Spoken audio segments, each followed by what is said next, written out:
Ladies and gentlemen, welcome back to another day of TSCC, the Spring 2024 edition. We're back for some more Swiss action. 2 rounds today instead of 3, right? So, a bit less Trackmania, but hey, I'm sure we're gonna have a great time. But I'm not alone for this one. As you know me, I'm Boney C. I am joined today by G Geek. How are you doing? How are you feeling, man, on this great Sunday? Father's Day as Yeah, well. it's Happy Father's Day for those yeah, around.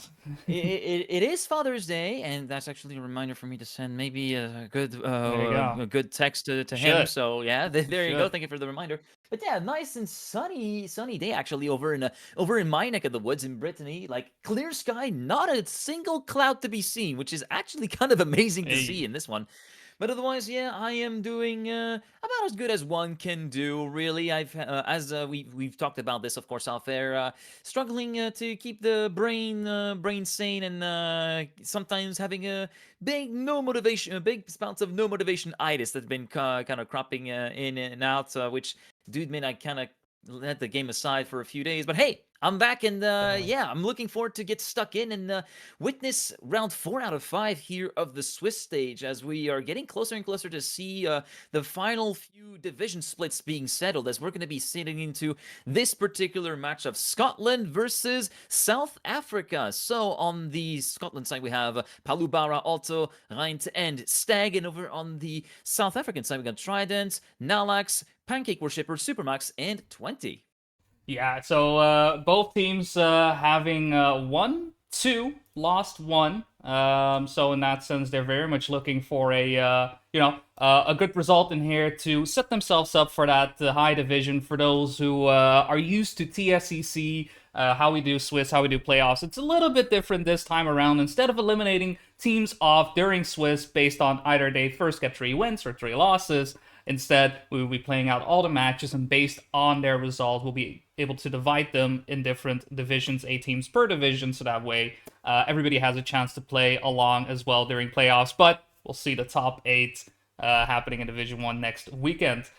So, yeah, definitely a lot on the table for them. I mean, the 3 teams, I should say, that we somewhat can expect to get to that Division 1 are Germany, Netherlands, 1 in France of Germany and Mm-hmm. France playing up against one another, which is also pretty cool. I'm pretty sure there is a POV happening. I believe Marius is doing a POV of that, if he's not still doing the Could Findurance be. stuff. I saw you doing some Could be. I Findurance. mean, might be worth checking in on him to see how he's doing, if he is still racing in Findurance, or if he is indeed preparing for the match for that particular encounter. And as much as I want to be biased, I mean, hey, I'm wearing the shirt of a French team, right? Hey, Even there though you go. There you I, go. I'm ex- I'm expecting maybe not as hard as what's currently going in Formula One right now, but I'm expecting France to have a little bit of a rougher go compared to Germany, because yes, they did win 3-0 against Wales, but the last matches between England and Denmark have been very close wins, and especially the one versus Denmark. The last map went 5-3, if I'm not Yeah. mistaken. So yeah, I feel like Shanex and company are going to find they're going a little bit rougher versus people like Marius and Giuliano, as we're getting slowly but surely settled in to start our match here on Scotland versus South Africa. Actually, map order, we should state, first up is the South African pick, which will be map 8. Then after that, we'll be going to Scotland's picks, which will be 14 and 7. Then map 19 will be coming as map 4, and the decider will be on 16. Yeah, so with that, some green tracks to get into the pool. I mean, 21 and 24 being the bans, but even then, still not getting into the 20s for this one will mean that we'll be seeing some relatively quick tracks, right? I think that is the main thing that we'll expect. But the 19 pick for me, I mean, I'd never pick into it, but hey, I'm not a rally ice enjoyer. But we've discussed this one yesterday. But as we get into the first round, we've got 2 mistakes already happening on both teams, but it does look like South Africa, despite all that happening, are not too worried. Nalex and SPMX will be picking up those first couple of points, making sure they get their round in. And yeah, with that, making sure that their pick does go their way. But a couple of early mistakes, maybe the players just need to wake up and, get ready for some Trackmania action. It's the first match of the day for Exactly, some, and exactly. we know some players, myself included, might be a little bit more of a diesel engine in terms of behavior. You know, they need a little bit Yeah, of time yeah, to settle exactly, themselves into warming the up. groove.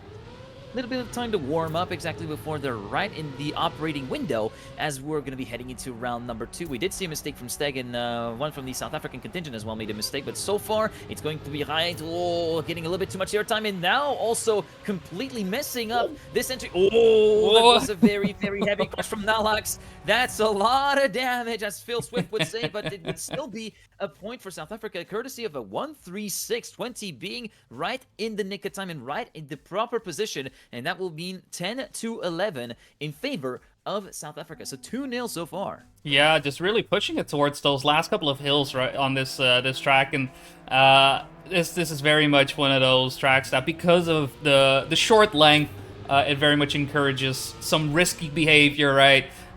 Whether it's making sure you get the steering down correctly and get out of this wall ride with as much speed as possible, so that way you can carry all that speed towards the finish line. But the hills so far have been troublesome, as Palabara right there encountered one of the walls. The South African team has no message to that. Instead, they decide to drive an ace formation, bring home another round, looking very dominant on their map pick, and looking to get a quick 1-0 in their favor. Yeah, exactly. Making the most of their map pick right now, the South African team, and of course Nalax being brought in as an imported player just to be able to fill in the gap, and also providing a very good amount of skill in there, a good amount of pace as well. As right now, though, it seems to be kind of like counterintuitively hanging towards the back. Yeah, indeed, he doesn't have the greatest of runs right now into this round, but Steg and Supermax also having a lot of trouble there, leaving Palabara to battle with 20. It will be all down to positioning here at the end. It will be a 1-4-5 that will still be netting the point for South Africa, not leaving anything for the Scottish contingent. Palabara did his best, but unfortunately, 3/100ths of a second was what missed in the end to maybe swing the scales in favor of the blue team, as we're going to be heading on to round 5, which could potentially be our last round here on this opening map. Yeah, it's so far it does seem that Scotland, despite you know, having those moments of brilliance showing true on this track, just not quite sticking the landing, right? Every time where they find themselves in an advantageous spot, they haven't really been able to take advantage of it, though this time around looks a bit better until Palubara unfortunately crashes, and it's looking like another 1-4-5 for South Africa to close out our first map. Scotland definitely looking to be ready to play, just didn't really come together for this one. So 1-0 lead to South Africa, and Scotland looking to even things out on their next map pick, which is going to be 14.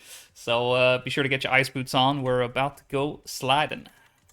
Yeah, we're about to go sliding, and that's a very unfortunate way to lose that potential opportunity to avoid a clean sweep on the side of Scotland, because Palabara was actually in a very, very solid position. He was actually battling for third or between third and fifth position there, so he was looking to maybe throw a little bit of a monkey wrench into the plans of domination from the South African team, but unfortunately went a little bit too wide at the exit of the hill and ended up having good contact with the left rear, and that's all she wrote. That's all it took to swing the round back in favor of the red team. Now, I'll be completely honest, and we've talked about this off air, due to the various things I've been working with over the last few weeks, and how I've generally been. I haven't really played all that much campaign. I tried to replay some of the green tracks a little bit earlier on, but that's pretty much the extent of my current experience with the campaign. I'll say that. So I'll just leave it to you. Give your opinion on the 14 ice, plenty of ices. We are seeing lots of long ice slides, as we can see here, and very easily can lose the grip there, as we've seen one of the South African players here in the warm-up. But overall, I'm not exactly too familiar with it. Yeah, so when it comes to 14, I definitely grip is key to pretty much every part in this. Obviously, ice being the way ice is, maintaining those gears. It mostly comes down to a bit of patience, I would say, when it comes to these ice slides. Most of the time, when you're entering in, you're not looking to slide right away. You've plenty of time to set up your angle, look for the momentum. You see Palaparo just waiting for a little bit before he actually sets up the slide and make sure he gets into the water. And the same goes for the ice slide that's coming up after the looping here as well. Once again, you're just looking for that right moment to hook your wheels in and set up for that ice slide, because otherwise you're just going to end up a bit too low and just mess up your line. To finish things off on that grip section, ooh, Palabaro, unfortunate jump, but it's warm-up, hey, it's a-okay.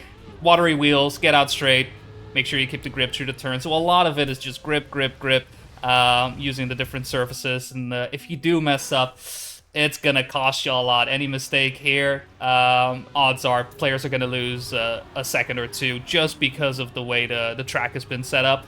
But an interesting pick from Scotland in that regard, looking to get the ice, especially with if we get there, a 19 being map number 4, which is Rally Ice. But that is South Africa pick, so I'm wondering if this is going to be a pick that necessarily isn't just a map that favors Scotland, but more a map that Scotland picked because they enjoy the map and not necessarily because it's advantageous against South Africa. Yeah, it could be also working the other way, where it's might not exactly the best pick for them, but it could they know that it's a pick where it could be the weakness of the opposing team. There could be a little bit of a strategy there in terms of the map picks that are kind of settled in as we're going through round number 1 right now. Following the perspective of Palubara, going us a good overview of what's going on up front will be Trident taking over the lead with Nalax and Supermax in second and third, on board with Palubara and Nalax now through that loop before we head over to the long ice slide. Wait for the perfect moment. You can see Nalax going so low, clipping the apex at the very bottom of this right-hander as we go through the last few blocks of the track, and it's very much looking like an AA ace to kick things off. Trident, Supermax, and Nalax in that order with a 41.712, followed by a .810 for Supermax and Trident. The only ones that did below the 42 seconds to kick things off. And yeah, not really anything that's the Scotland team could do to really have any kind of answer. There was no answer to be found here. No, exactly. Just kind of, it kind of happened from the get-go, just not getting the starts that they were looking for. You can see some of the players standing up a little bit wider just to get out of this first ice slide a bit faster, but Scotland not using that map advantage just yet, haven't won a single round so far, in fact. Ooh, Palabaro not the best ice slide there. We'll be able to lose quite some speed there, and a mistake there as well from Reigns will mean that Scotland is looking to, unfortunately, have to, just give away another round here. Steak going a bit high, too high, in fact. See you later. Oh, Trident, a little bit of airtime out of the water. A lot of mistakes happening, but at the end of it all, it's Nalax and SPMX who will pick up the first and second place in another round to South Africa. Scotland left to wonder what is happening, what is going on. They're just not getting a grip on the match, and where it is okay on your opponent's map pick, this is your map. This is where you were expecting to perform, and so far, I'm not really seeing the math add up, if you will. Yeah, it definitely doesn't add up, and yeah, plenty of damage on both counts with Steg going for a very nice little handstand, but that's not really helping the matters too much for his team. And also Trident having the car essentially act like a bit of a dolphin midway through this little dip in the water, where it decides to all of a sudden buoyancy decides to go, yep, I'm there, and shoot the car up for no reason at all. Oh, Steg, that is a very hefty entry into there, but that's going to be compromising his exit. Again, avoiding to hit, and again trying to dolphining out of that particular underwater section, but does not really manage to lose any kind of time for that. So Steg is not going to be able to pip him from pole position, or rather first place, with a .618 for Trident, .755 for Steg. Nalax, Palubara, Supermax, and Reint. It's actually a perfect checkerboard formation, funnily enough, that will be in favor of the South African team. 3-0. Yeah, 8-1 in a row, and no sign of South Africa slowing down just yet. Doing a phenomenal job on this ice track, where, sure, some mistakes here and there, but few and far between compared to the ones that we've been seeing from the Scottish team. Stack looking to take the lead for this one, but we'll be able to see if the rest of his team will be able to keep up, as Palabara just hasn't been able to perform at all on 14 just Solid yet. Start from Steg, though. Yeah, just Nalax competing with him at the moment for that first place. Palabara also now getting overtaken at SVMX to make sure he can overtake. Make sure to get that one tree combination in there. It's looking like that is possible. Just needs to get this final turn in. But Nalax with a lot of speed out of that turn, looking to get the attack going, but unfortunately just a bit too far away. Checkerboard going the other way this time around. And finally, Scotland put themselves on the board with their first round of the match. Well, the ninth round eventually was the one for Scotland to get on the board and get their match a little bit better going. But yeah, I was kind of like fearing for Steg because of that long left-hander and the exit of it. I thought he was maybe sliding out very, very slightly, but managed to keep it in check somehow and retain first place as well. I thought for sure that it was going to be a close encounter with the wall or the Q for Alex to snipe in, but no, it wasn't enough to do it because we're currently following along with Paulo Bauer, who gets a very, very solid exit from that first sector. Oh, narrowly avoids clipping the inside edge of the loop as we're going on board with Rint at the moment, going through fourth to third, maybe second position. Paulo Bauer looking a little bit slow. We see Trident also coming back into the mix. Oh, there's a lot of catching up to do here on the third sector with Trident versus Rijn for second position. It will be a point for South Africa, which transforms to an ace with that little touch of the wall just before the final little chicane there, which isn't really that much of a tight chicane. It's just like a quick like left-right chicane. Yeah. That's such a painful way to lose a second place that could maybe had some impact, but also maybe a bit of a bruised ego there, I think, for Vince. Possibly, yeah. Just trying to make something happen. I mean, looking at the rankings, there definitely wasn't a way for Scotland there to still pick up the round, but to then have that, ace happen due to that small error, that little misstep, just kind of put the nail in the proverbial coffin. Paulo Bauer and Rent not getting the start off as they would like, so it's looking like South Africa running away with it. Looking to pick up another round. Steg trying to make something happen, trying to get in front of SPMX. Nalix out of the water. Will lose a lot of speed because of that. So first place going to Steg. As long as he stays in front of SPMX, we'll be able to do that. But positions 2, 3, and 4 all South Africa. And with that 2-0 going to them, Scotland is quite in a pickle.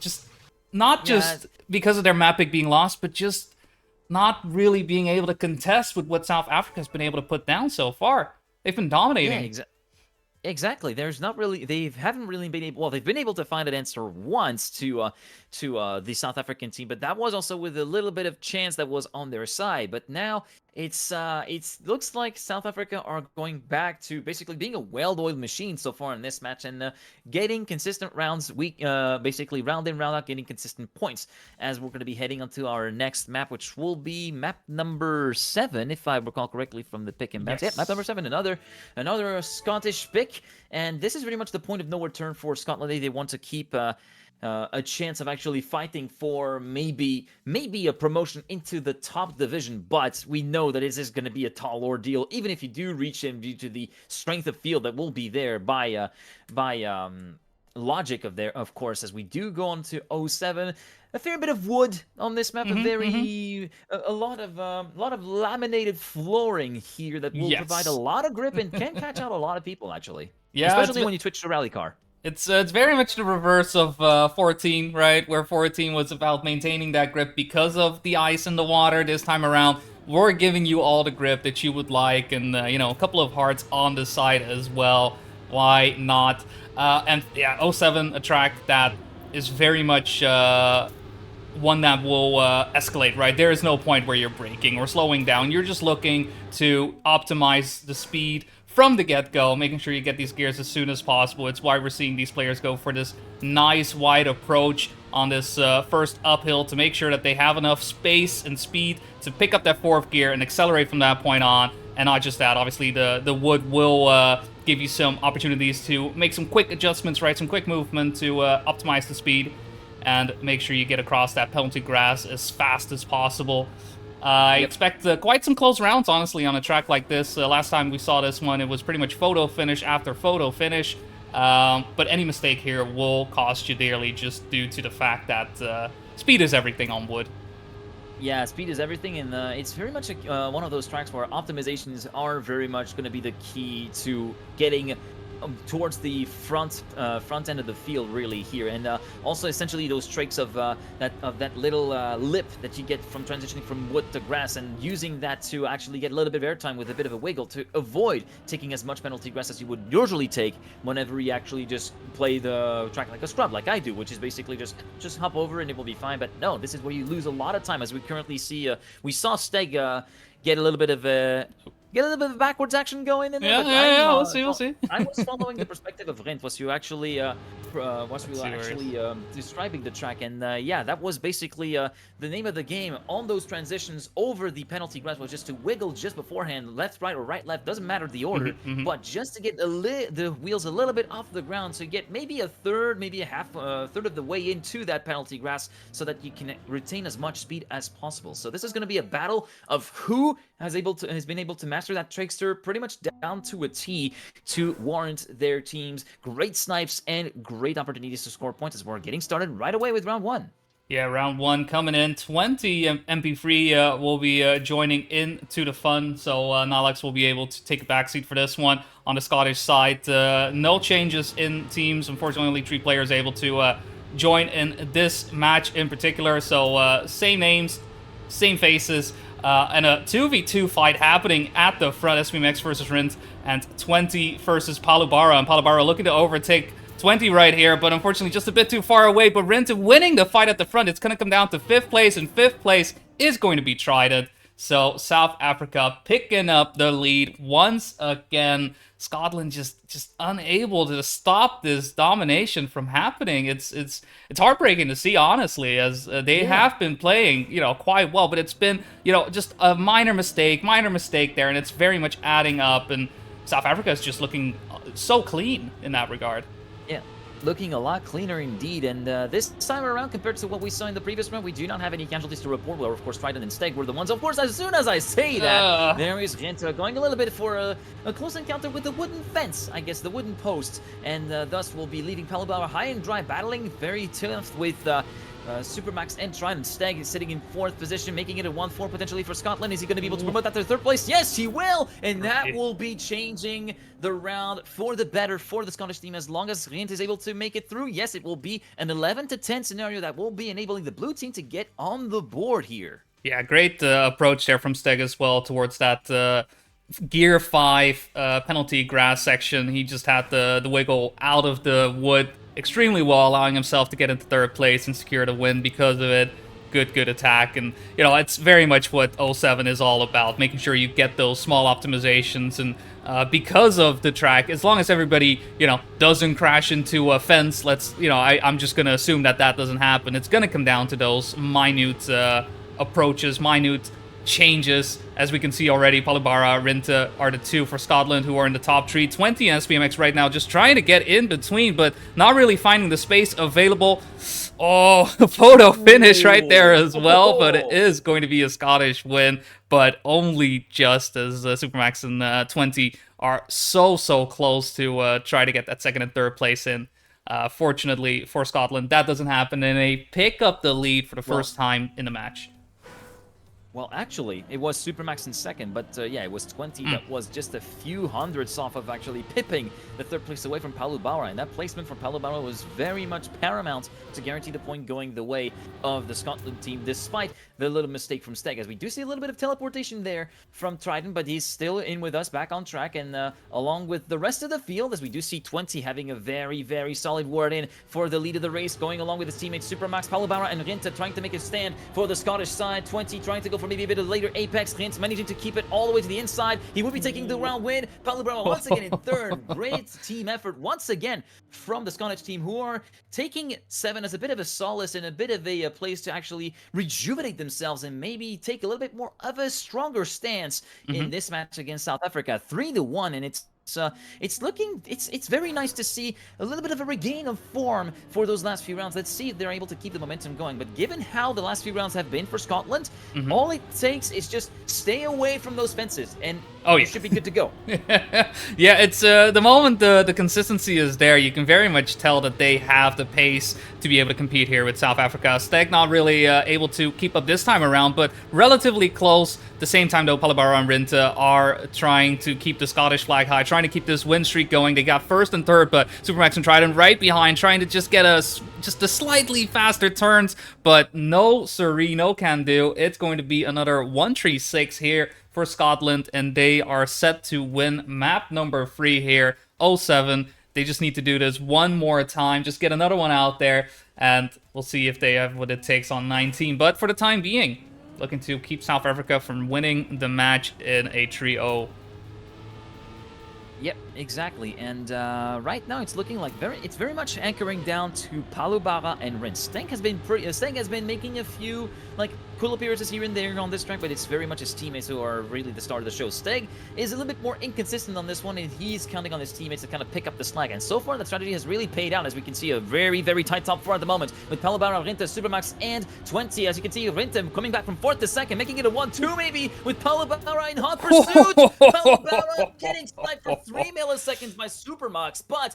it will not matter at the end with a 1-3-5. It will be a score of 5-1 for Scotland, who prevent a clean sweep from happening, and that means we do get onto the second South African pick, which will be map number 19.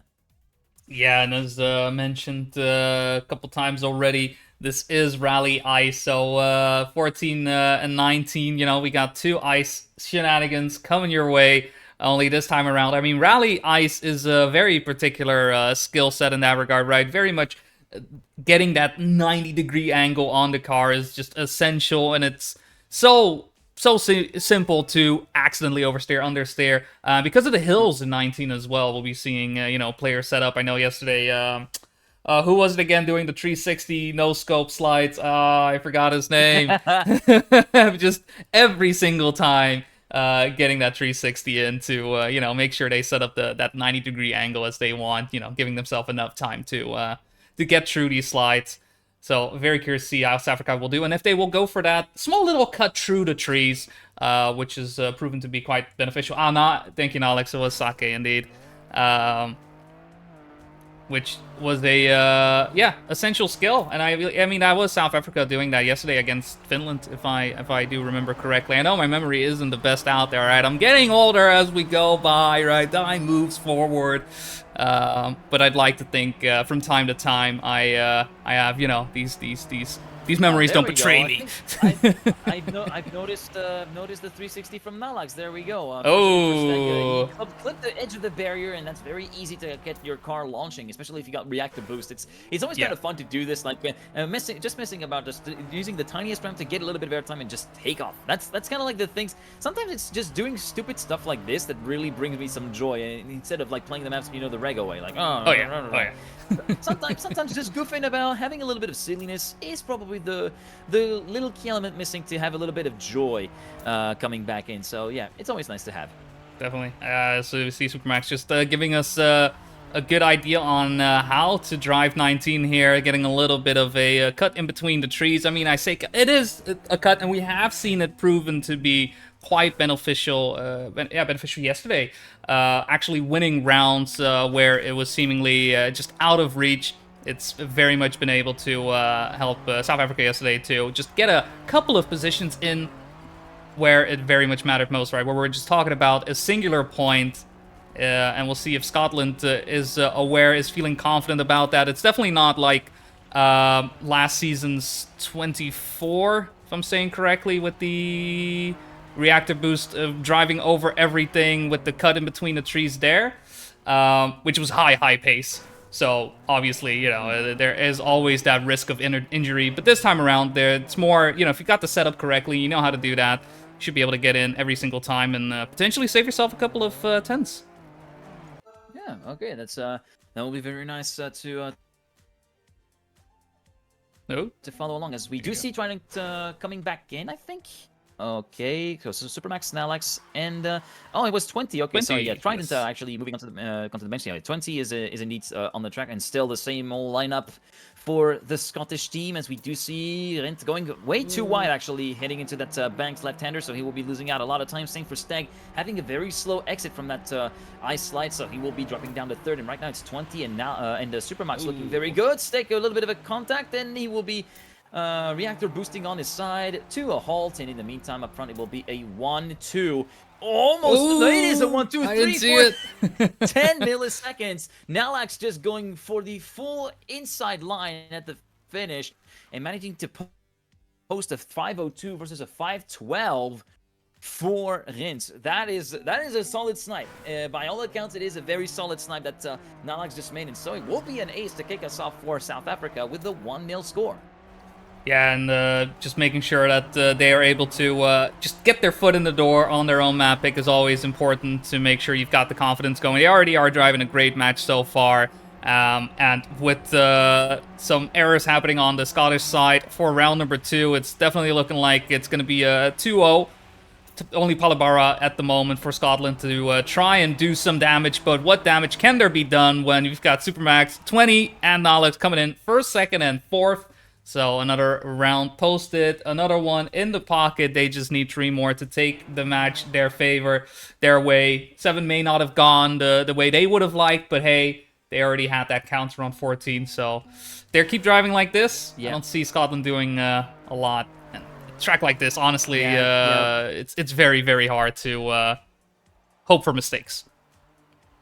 Yeah, exactly. And unfortunately, well, as soon as we mentioned the word mistake, we had a bit of a contact with the wall. Well, trying to get a little bit too early towards the apex there for Rin. So he will be dropping down to P6. Steg also looking to be lacking pace in general. Oh, 20 managing to avoid the wooden fence posts. Paolo Bauer currently sitting in third, but seeing everybody just get slowly but surely further away as time goes on, as Paolo Bauer will be once again sniped by Nalax. He decides to go for the more conservative line of the uphill of the finish, whereas Nalax decides, you know what, shortest path, well, past the least resistance, he decides to go straight over the penalty snow and still comes up in third place. So it will be 2 aces in 3 rounds for the South African team. And I kind of wonder, I know this might be a bit defeatist, but Scotland might be like, oh, okay, you know what? All right, let's just get this over with and try to bounce back for our final match, just to have a little bit maybe more of a chance while still having fun. And so far in this round, it's looking okay. This time it will be actually 20 that has that went a little bit high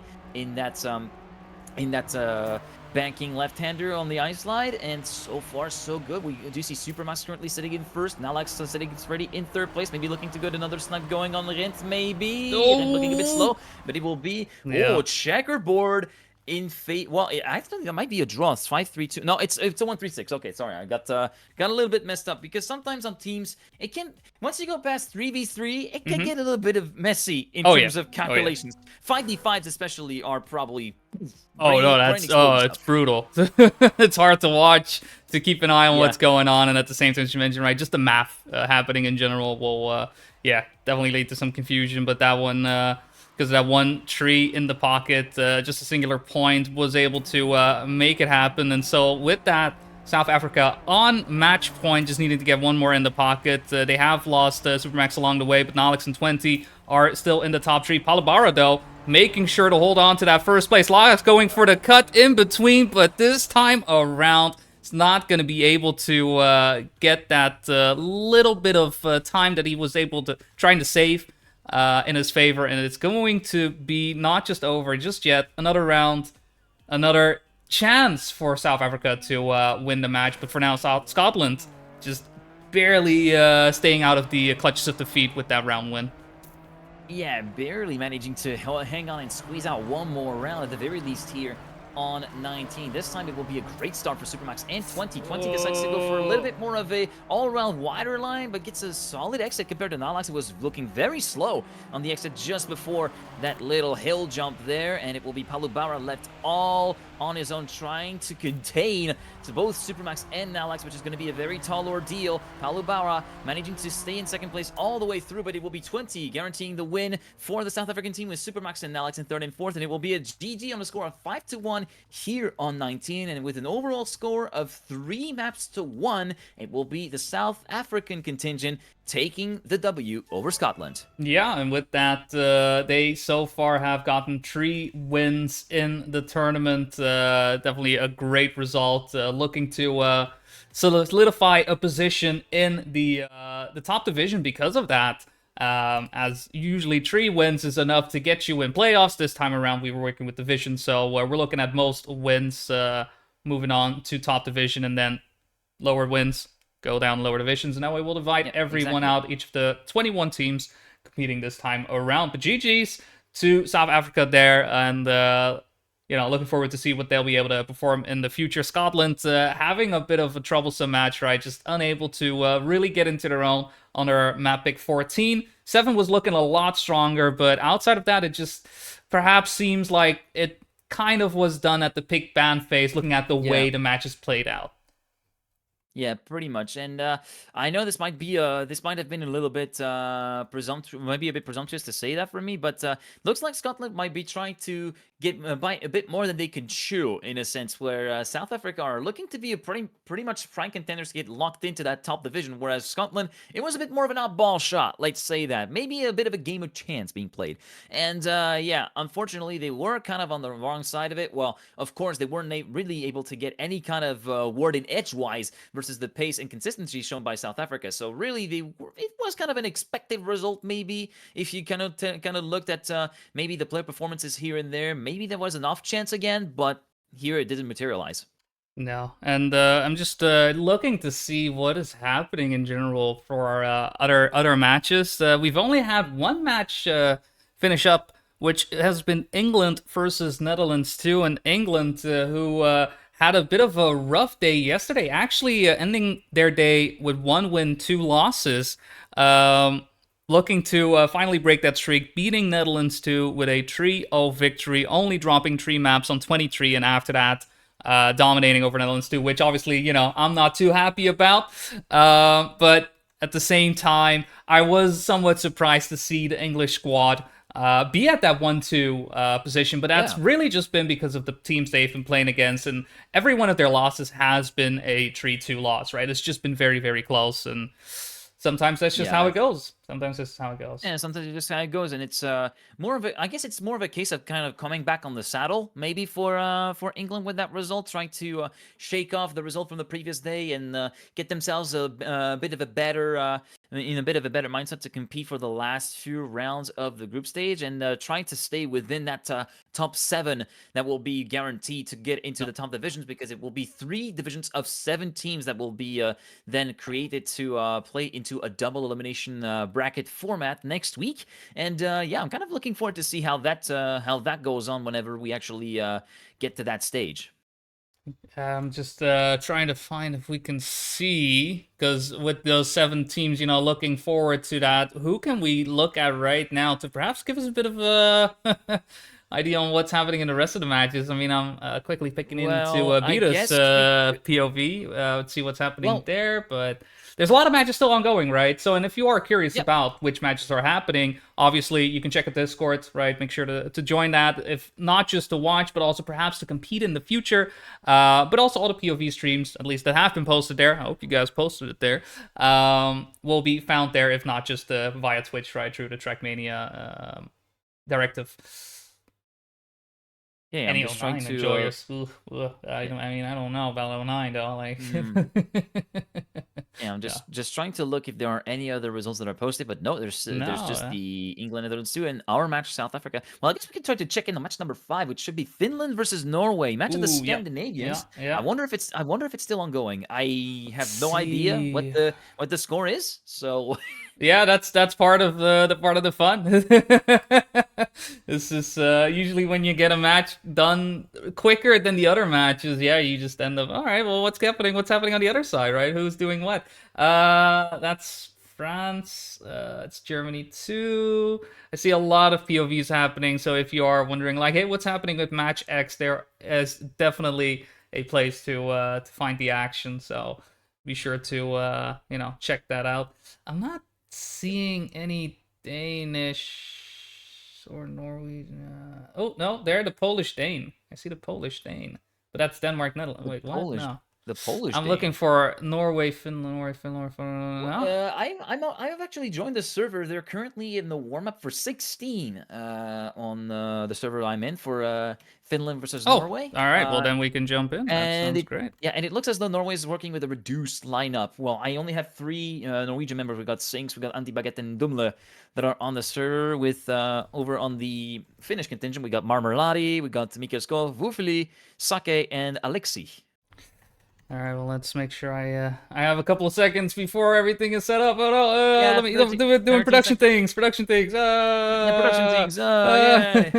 Hey, production! Welcome to behind the scenes. Woo! Welcome to my life. Look at that! Is it there? Hey, look at that! Finland Hey, versus there we go. Norway. Seed wise, honestly, look at that. Seed 13 versus Seed 3.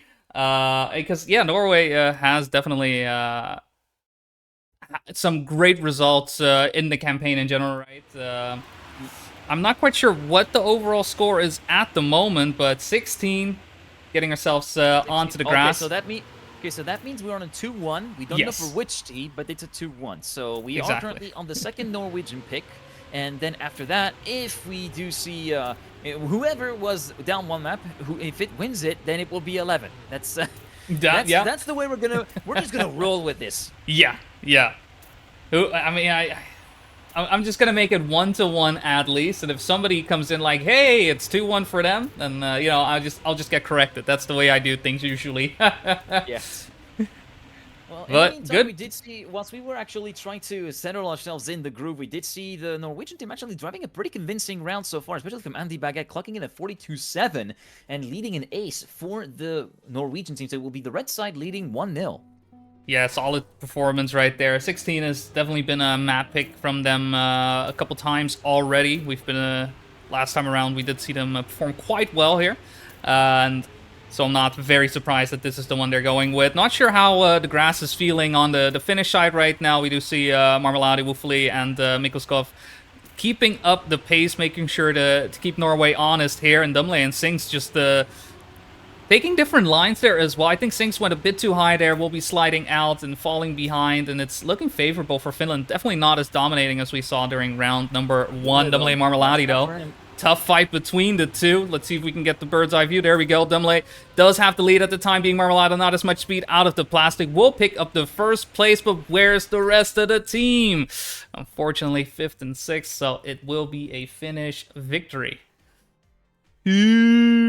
that's the favorite. That's the perfect time to actually get that. I think that's my favorite kind of thing to yell team whenever you're just like all on your own, especially in matchmaking. That happened to me a lot whenever I was doing solo queuing. Yeah. And yeah, just first like 5th and 6th, you're like, where's the backup? As Exactly. we're gonna get started with round number 3, and it's pretty much even Stevens for now on the scoring stands. Oh, Andy Baguette managing to avoid hitting the barrier from the top there on the transition into the second sector, and it will be pretty much a formation run for Norway with Dumle, Andy Baguette, and Sinks trading positions. This time it will be Marmelade trying to break those up, and also Mikkelskov trying to make it a little bit more interesting, battling with Andy Baguette for the benefit of 4th position at the moment. Marmelade moving up into the lead. Dumle and Sinks trying to get some inroads onto the Finnish driver, but it was not enough for them. But ultimately, they still stayed in the relevant positions of 2nd, 3rd, and 4th. And despite Mikkelskov's best attempts to try and give a fighting chance to Finland, it did not materialize, and thus it will be once again the red side in the lead, 2-1.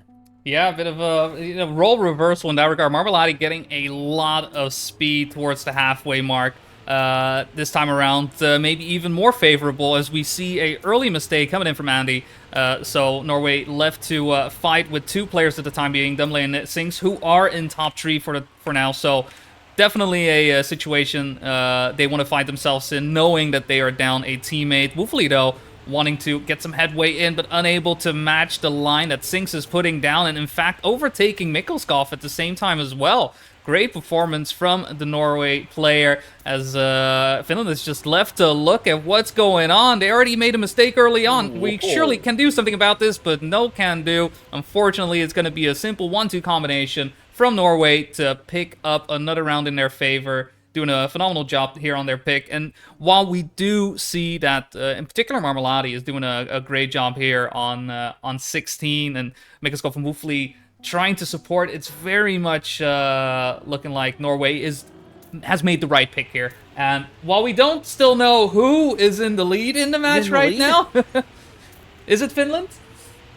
I don't know. If anyone's been following the match from the outside, and Could can matter. actually fill us in on who's actually in the lead, it could be good. But yeah, for me, it was very much a case of Dumle and Sinks very much dialed in and managing to pick up the pieces when needed. Because even when their teammate went down, they're like, okay, now we need to actually put the pedal down on the floor and just try to get 1st and 2nd locked in. Oh, unfortunate touch from the left rear for Dumle, but immediately, once again, his teammate Sinks and Andy Baguette coming in to save the day. And despite Marmelade's win, Finland are not going to see any point going their way, despite Boveli's attempts to try and stay in a favorable position. It's a 2nd, 3rd, and 5th place that will once again net the red side the point that will put them on map point, potential match point if they're in the lead. Once again, we joined mid-match, but still 4-1 for Norway, who are looking very, very dialed in.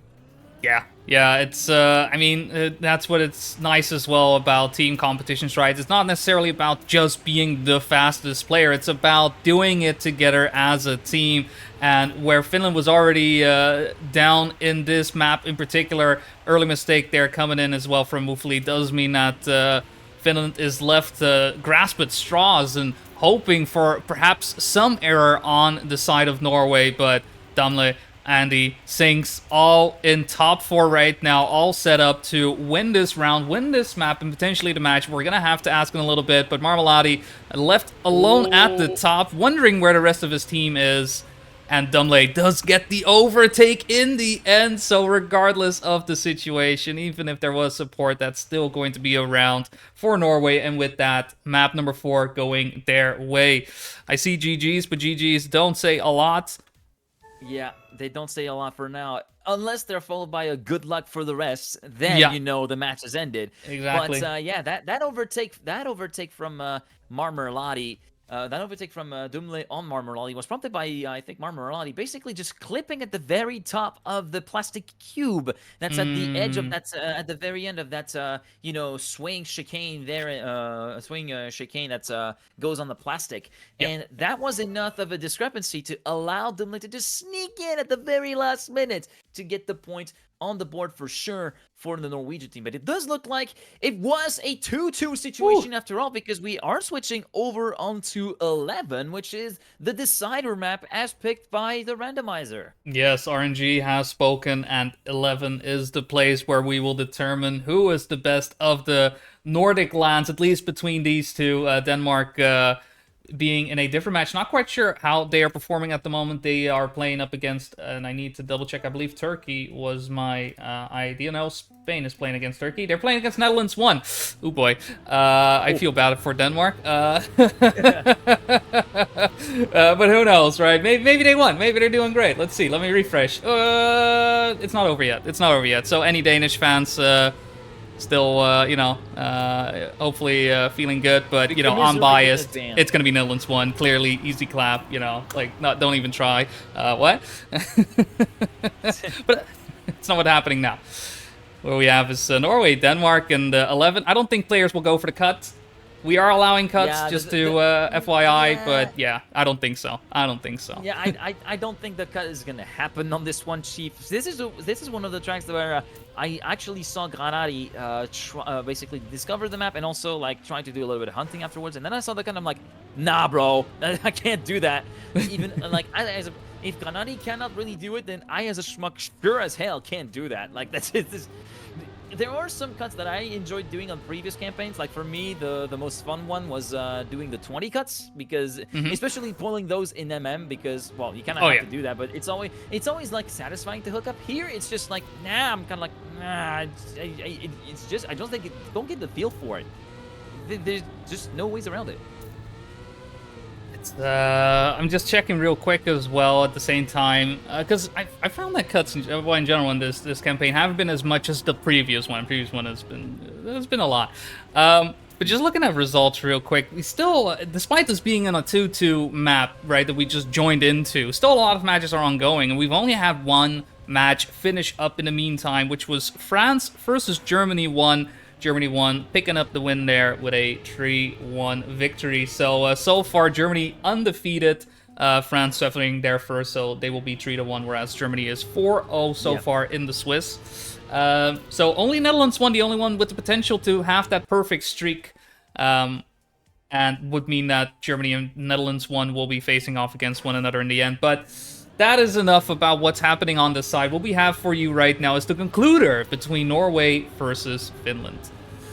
Yeah, and already, right out of the gates, into turn number 3 of all things, it will be Mikarsgolf making a little bit of a mistake and going a little bit too early at the apex, grazing the right-hand side wall, and that will be all she wrote for him, leaving his teammates high and dry, or rather, his teammate Marmelade high and dry, because Wuffeli is not really in any position to help his teammate at all, through no fault of his own, just not really able to kind of have any answer to the piece from the Norwegian contingent, and once again, it will be just a 1-2-3 for Norway. Hopefully coming back in to snipe our Merladi's 4th place, but it's more of a petty more a petty contest at this Yeah, point, with yeah. Sinks clocking in at 35-1, 35-2 for Dumle, and Andy Baguette at 35-4, and thus it will be a 1-0 for the red side. Yeah, Marvelati wondering what happened to his speed right there as well. Very understandable, as just coming out of that slow mo drop down, just seemed like he definitely lost a bit of pace along the way as we get ready for another round, and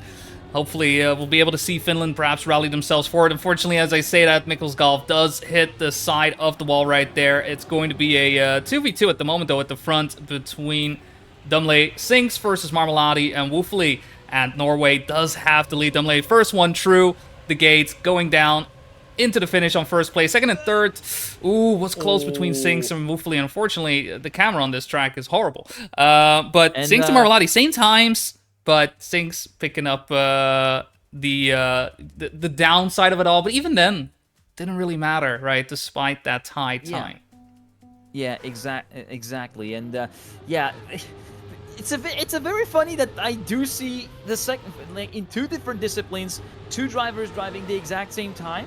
Although the last time I saw that was like yesterday night for Grand Prix qualifying, and here the letter of the law is clear: whoever did the time first wins. Here, it's always difficult to kind of like determine the ties, but in this case, apparently it was Sinks who was on the worst side of the fence. Oh, Andy Baguette barely grazing the wall on the left-hand side at the entry to the loop. That's going to be leaving Sinks all on his own, battling against Woofley and Marmelade. Dumle in P4 is able to make it at third place. No, he actually gets overtaken by Mikkelskov towards the end, so it will be a point going the way of Finland at last here on this map, and it will be a 2-1 scoreline. But the question is, are they able to capitalize on this particular round and try to show some genuine fighting pace, as opposed to having to basically wait for mistakes from the likes of Andy Baguette or even Dumle to crop in on map 11?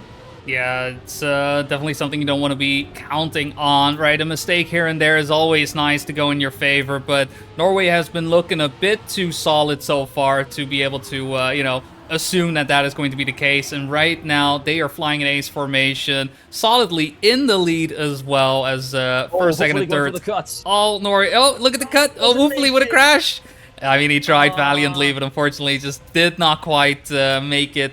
And even if he did, wouldn't have prevented the result that we see right here. Norway picking up a round of their own, but it will be an ace because of that. The 4Ds from Sinks. Yeah, I was actually witnessing the POV from Woofley. I was like, oh, maybe he could try something happen, but no, he fell short by a decent amount of speed. Not exactly a crash. It was just like, he landed straight on the ground, and was not there to pick up the checkpoint. So we're now going to have a technical pause because apparently we do have a disconnect on the side of Mikkelskov, apparently due to a power outage from what we are actually able to see, which always kind of sucks. So we're just going to be taking a bit of a breather for now, and then once Mikkelskov is back in, then we'll be able to see the conclusion of that 5-game series, essentially, between Norway and Finland, as we get a little bit of a gander at the results. And latest result in India, winning 3-2 versus Wales. Win 5-1 on map number 9, which was the opening map. Then Wales came back with a 5-3 win on 17, followed by a 5-0 win on 22. And then after that, games 4 and 5, India came back at it, with 19 being won 5-2 and 14 being won 5-1. Solid performance there from India. I mean, India, who haven't fielded a team in quite some time, actually, able to do quite well their time back. They with this will be on 2 wins, 2 losses, so still some room to perhaps even out the track. And I believe we are getting Sake to sub in for this one. Okay, bit of confusion happening as well. It's like, wait. Like, there's. Oh, okay. He got it back. Just gonna take his. Okay, so apparently at the moment that Sake decided, okay, is it okay if I can jump in? Then all of a sudden we hear that Mikkelskov is apparently power back on. So all right. Okay, so we're just gonna hold your horses, guys. Yep, we're gonna come back with Mikkelskov with the intended lineup. Yeah. So it's. We'll see though, because there was an unfortunate finish happening during that. So there was a map reset and Yeah, so 2 minute warm up. basically it's a 3-1 score for Norway Yes. when the map reset happened. Yes. So So yeah, like there was also a little bit of confusion on the chat with Sinks saying we need 2, you need 3. Okay, 4. So yeah, sometimes math in the heat of the moment can be a little bit tough to actually come about, you know. yeah, yeah. No, it's exactly. So because of that, we'll just be. I don't know if there is a possibility for them to perhaps fix the score in that regard, just to prevent players to have drive to fix the score. But that is something that I will leave to them. But yeah, for the time being, I mean, honestly, considering this is only round 4 of Swiss, and we've been going for almost an hour, which is the usual runtime for our Yeah. Swiss rounds. Only 4 matches have concluded. And well, as I see it, Well, we've got our 5th result in. What do we got, man? we've got Turkey versus Spain, and it is a 3-2 win for Turkey. They started off by winning map 20 5-0 before following up with a 5-3 win on 21. Then after that, maps 3 and 4 were won back-to-back by Spain. They won 11 on a score of 5-2 before winning 17 on a score of 5-4. Very close rounds there. I mean, I'm imagining on 17. And then map number 19, the decider, went the way of the Turkish team with a 5-2 scoreline for Bire, Droga, Hubabibi and company. And just as we came in, 3-2, the score for Netherlands 1 versus Denmark. Denmark giving it a red hot go. Yeah, no, it's very, very close call right there. I mean, Netherlands won also fielding some of their best. Denmark, who last season around wasn't able to get the players in that they wanted to this time around, looking to get a stronger lineup in, but just cutting it quite close with that loss against Netherlands 1 3-2. But every single map, I mean, no map was a clean sweep, right? 5-3, 3-5, 2-5, 5-2, 5-2. Just all to play for. I wouldn't be surprised if some of these map scores were probably closer than what they seem on paper.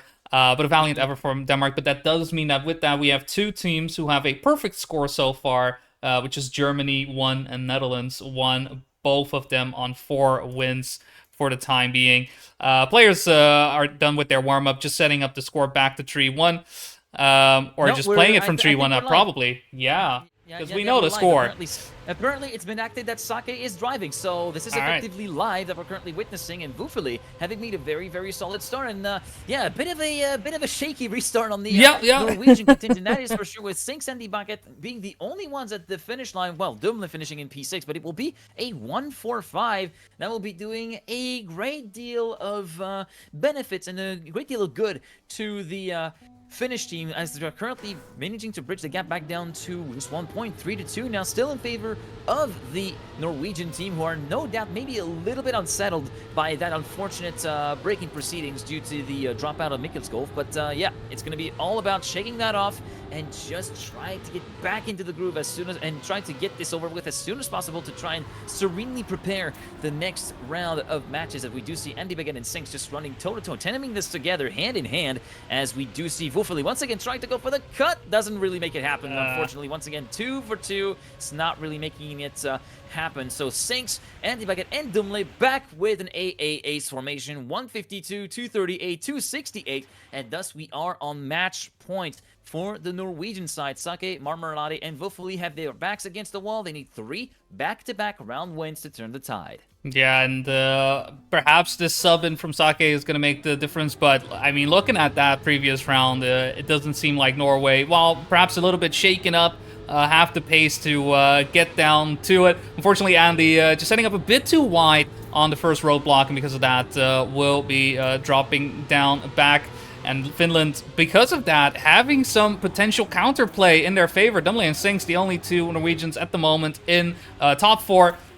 We'll see if they'll be able to hold on to it, as Andy is just too far away to really mean something in this race. Sinks having first place, Wufli and Sake on 3rd. Oh no, Sake falling back, but fortunately for him, Dumle is unable to get past Marmalade. But look at the difference between the two. 7,000ths of a second was what made the difference, and because of that, it is going to be 4-3, or 3-4, I should say. Still in favor of Norway, still in position to potentially close out the match, but it's getting a bit close. Yeah, a bit too close for comfort, I'm imagining, for Norway, as Mikkel's Golf is back in and is just going to be acting as expert witness to this particular match with a little bit of an apology. Of course, having power outages sucks, but it can happen to anybody, so nobody's going to be exactly blaming him in this instance. Nah. But right now, it looks like maybe Norway is saying, all right, enough time for playing. We're just going to be settling this one for good, with Sinks battling with Wuffeli. We also do see Dumley and Andy Baguette, but we also do see a resurgence of Marmelade right now, getting overtaken by Andy Baguette for just 8 milliseconds. And there it is. There's the GG being called in. 5-3 at the end of that final map. A 3-2 win for Norway against Finland. My goodness. And yeah, all it took to spice it up was a little bit of a shake-up on the technical side, but ultimately Finland just wasn't in it. Well, I say just wasn't in it. It's maybe a little bit harsh to say that, but it was this much. It was this much that was missing. Yes. It very much a close fight between the two. Glad to see this match unfold. It was one of the matches that I already before starting off I had in my mind to watch. So I'm glad to say that we were able to see both matches that I wanted to see today.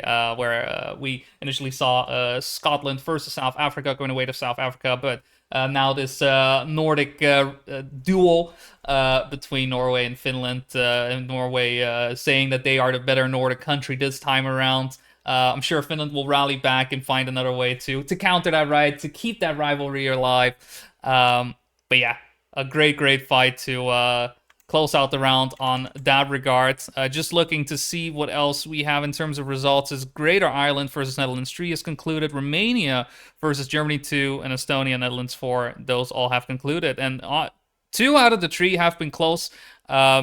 Just to start off, Netherlands 4 have forfeited their match against Estonia, so that's going to be a default win to Estonia. But on the other 2 matches, both 3-2, one going the favor of Greater Ireland versus Netherlands 3. They have not just only taken down Netherlands 2, they've now also taken down Netherlands 3. I am becoming more anti-ire. My ire is unhandleable. It's unfathomable, Wow. right? Wow. Okay. I'll give you that. I'll give you that. That was a good one. Yeah, in terms, so I guess you just gave an overview of the score. So Greater Ireland 3-2, Greater Ireland won the first map 19-5-1. Then it was back-to-back map wins for Netherlands 3, 5-4 on 06, 5-4 on 15. Then Greater Ireland won 09, 5-2, and then followed that up with the 5-0 win on 25 of all maps. Okay, that is very interesting. Yeah, that is a map of all time. Then Germany 2 versus Romania, and it was a victory for Germany 2, and it started off actually with Romania winning on 09, 5-3, before being followed by back-to-back wins for Germany on 19 and 10, 5-1, 5-4. Then Romania came back with a win on 22, 5-0, and once again 25 is the decider. Interesting. And it was going the way of Germany 2, 5-1 for the German squad, who thus take that particular match. Yeah, it's a lot of close matches as we are getting towards the final round of Swiss. It makes sense, right? As the teams have been playing, getting their wins and losses in, just getting matched up with teams that are a lot more around the skill level that they find themselves in.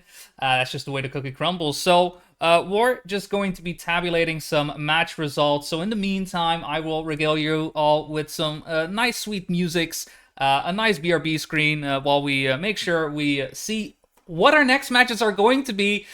I mean, Germany Netherlands one is going to happen just because match results are the same. They are 4-0, so perhaps that's going to be it. But hey, I want to see what rolls out before I decide anything. So don't go anywhere. Don't go too far if you do.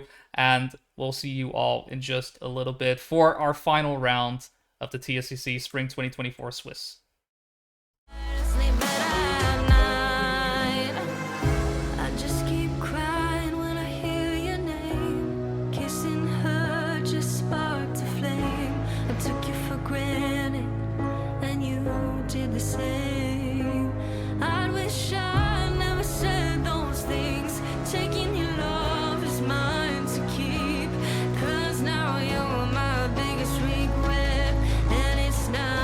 Secret.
song.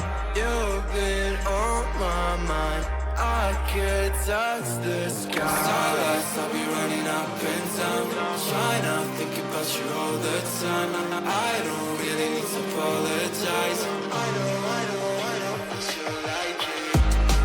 I'll be staying outside, yeah, so I don't think about life, yeah. Can you tell me a lie? 'Cause I can't take it, I can't take it. You got me feeling alright, yeah. Every day by your side, yeah. Can you tell me a lie? 'Cause I can't take it, I can't take it.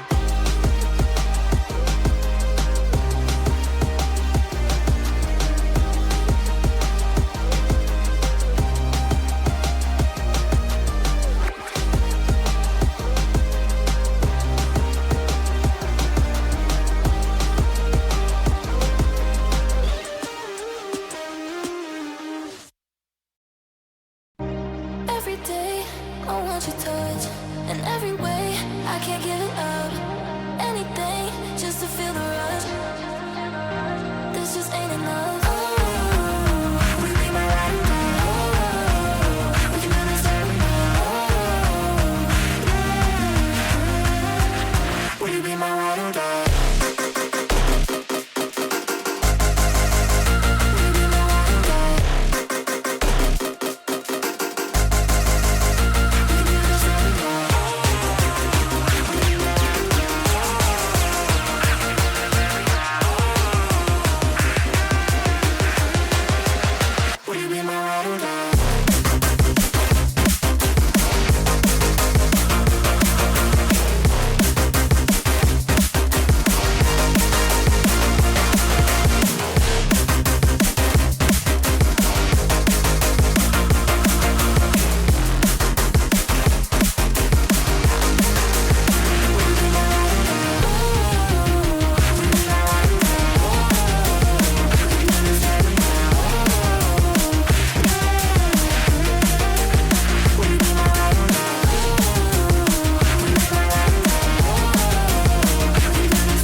intoxicated, I'm a waste.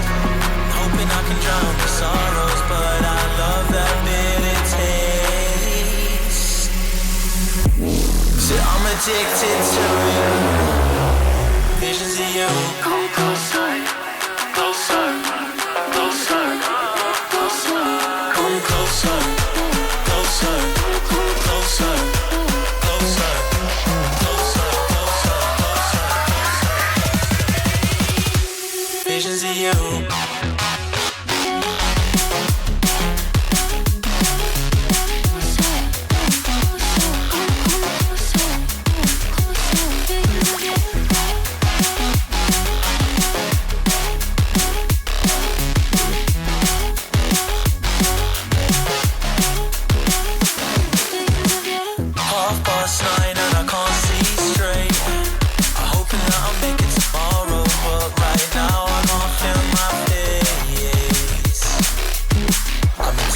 intoxicated, I'm a waste.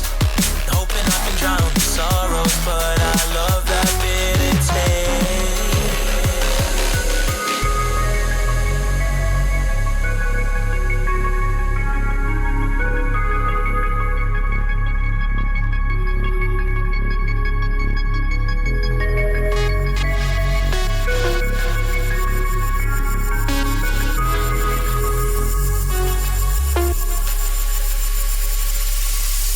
Half past 9 and I can't see straight. I'm hoping that I'll make it tomorrow, but right now I can't feel my face. I'm intoxicated, I'm a waste. Hoping I can drown my sorrows, but I love that bitter taste. Visions of you.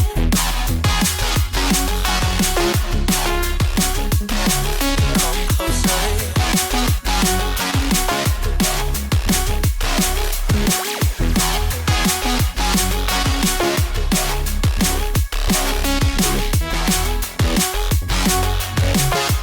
Closer, visions of you. Half past 9 and I can't see straight. I'm hoping that I'll make it tomorrow, but right now I can't feel my face. I'm intoxicated, I'm a waste. Hoping I can drown the sorrows, but I love that bitter taste.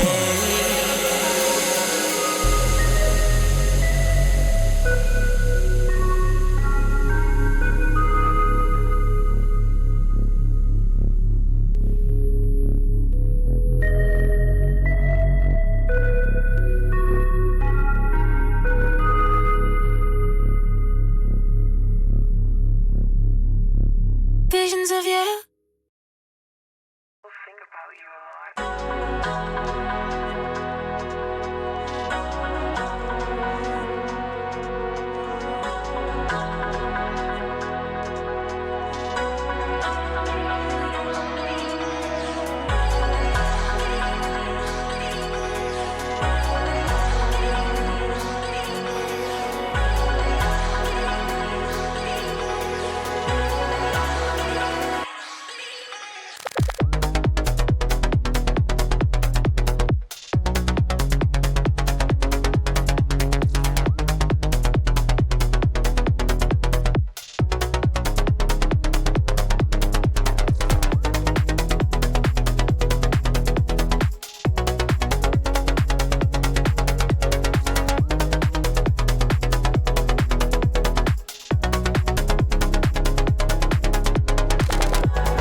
it's all too late. Maybe I'm just done fighting.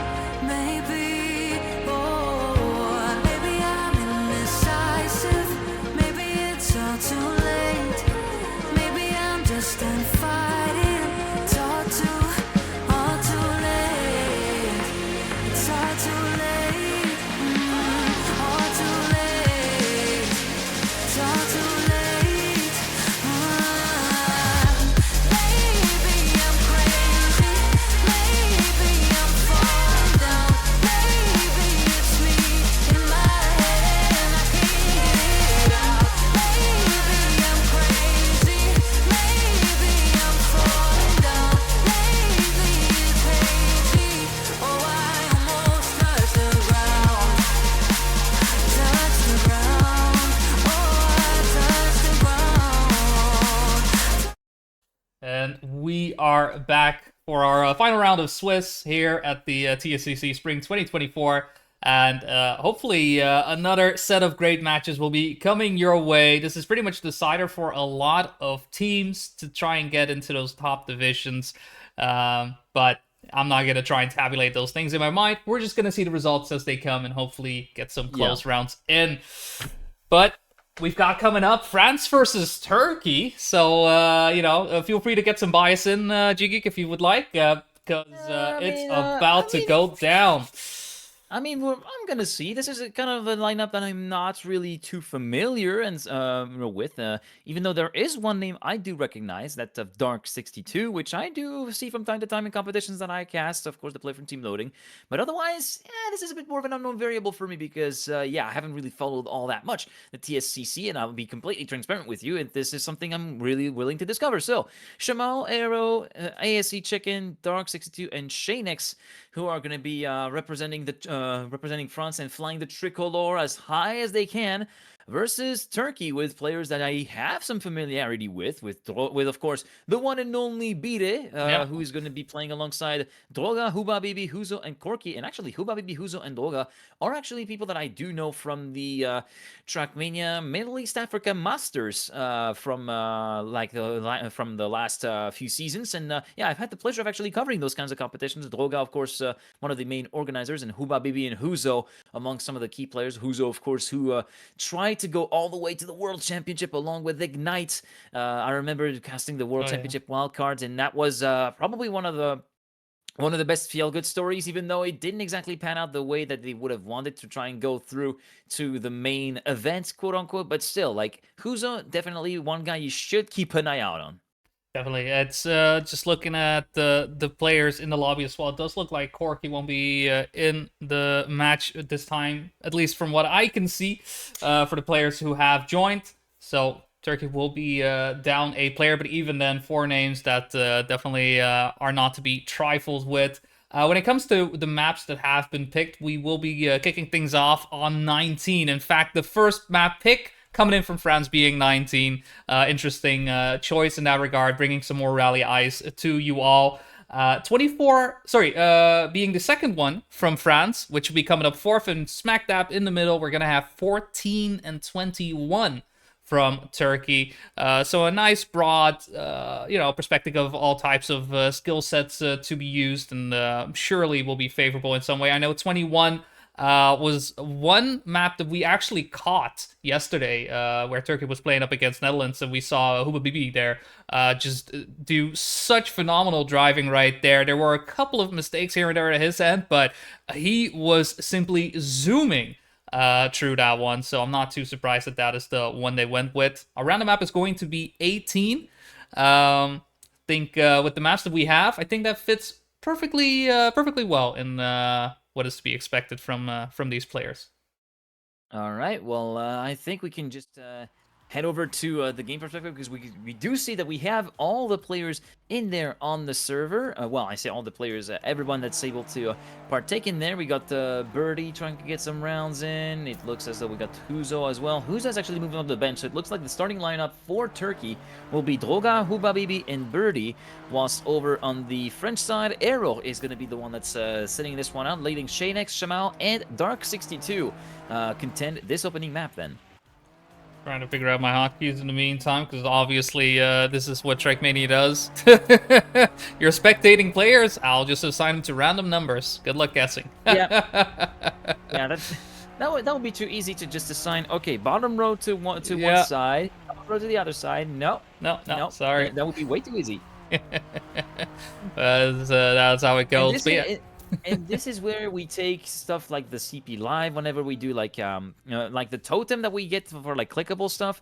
This is when we take this as like an insane improvement. But here we're just gonna make do with the hotkeys that we are getting provided, and we're starting off with Dark62's POV for the start here of map number 19, the opening map of this match, and currently Shamal getting a very solid start along with Shanex, and Dark62 joining him to make it a 1-2-3 for France right now, separated by 15 milliseconds of the split, heading into the jump from the perspective of Huba Bibi. Nobody going for the 360 setup there, just going for the straight 90-degree angle, and right now Shamal, Dark62, and Shanex looking very much poised and, yeah, looking very, very solid. Very convincing performance to start things off with a 31.368 and 0.468 for Shanex and Shamal, with the 0.853 for Dark62. The only 3 drivers to dip below the 32-second zone from the first round in, and thus it will be the blue side taking the lead, 1-0. Yeah, very comfortable driving coming in from France right there. We'll say I will change the colors in a little bit. They're on the wrong colors. They are the wrong. It's what we can fix it. We'll fix it in post. Fine. Don't worry about it. Don't worry about it. But regardless, great performance from France, picking up an ace right away on their map pick, and Turkey not looking as comfortable on this rally ice as their French co-workers, colleagues, opponents, whatever it is you may call them. Once again, an ace formation, only Dark not following the rest of his teammates. But regardless, another set of 31s coming in, another ace for France. I think this map is going to go by quite quickly, as it just doesn't look like Turkey has the pace to put down what France is setting on the table. Yeah, and yeah, it does look like that. Yeah, that track is very much a great dial-in track for France. They do feel very comfortable. We were actually talking a little bit off air before we actually came back to come on the app match. That maybe it was more of an oddball pick to kind of thwart the opposition away, but really it feels like they were really comfortable with it. So it's more a comfort pick, I guess, to kick off the series in the best way possible, as we do see Huba Bibi currently trying to battle along with Shanex and Dark62, currently resisting quite nicely, actually, to get at least one member of the Turkish contingent into the top 3. But again, solid times being driven by the French drivers, especially Shamal, driving a 0.355. That's the fastest we've seen so far in this match. 0.491 for Huba Bibi, but Shanex and Dark62 in 3rd and 4th, respectively, will be guaranteeing the point going the way of the French team. And yeah, again, as you said, not really any answer to be found here on the Turkish side to what France is able to display here. So really, France, as I said, maybe comfort pick, but also, yeah, a chance to maybe tank a few bad maps here and there. Oh, we do see the front end of Dark62's car kind of get off the ground. And how did he get away with it? I do not know. I have absolutely no idea how he made that He work. shouldn't. He shouldn't have, but he did.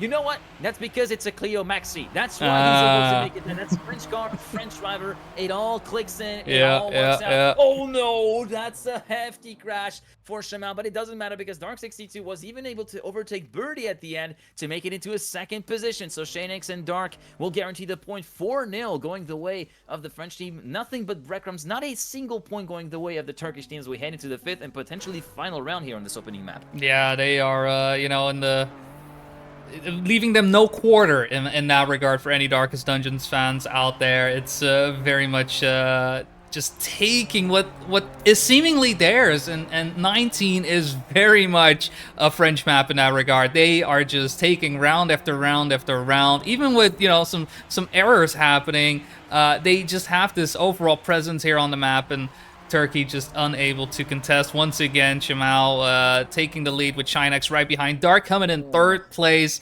and another set of 31s to close things out. Another ace for France, and with that 1-0, I think Turkey was just like, you know what, let's just go next. Let's just go to our map. Let's go to 14, and we'll show you what we can do. But for now, 19 a deserved win, and with that 1-0 lead going to France. Yeah, and actually Kepler reminding us that France did go 5-0 versus Germany on this very map. So this is very much a an ace pick that they decided to get out of the way very quickly and use to the best of their potential to give themselves an early edge rather than leave this one as the second pick and maybe not end up playing it at all if they get a little bit of a blunder on the opening map, as we're going to get onto our second map, map number 14 up next. The first of the two Turkish picks that will be going back-to-back with 14 and 21, of course.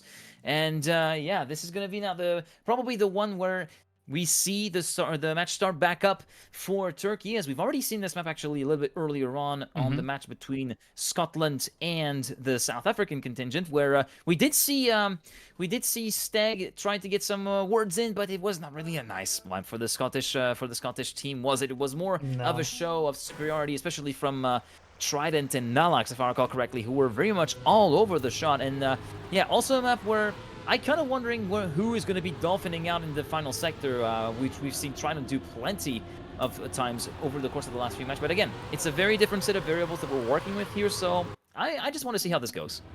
Yeah, it's to be fair, the maps that have been picked seeming.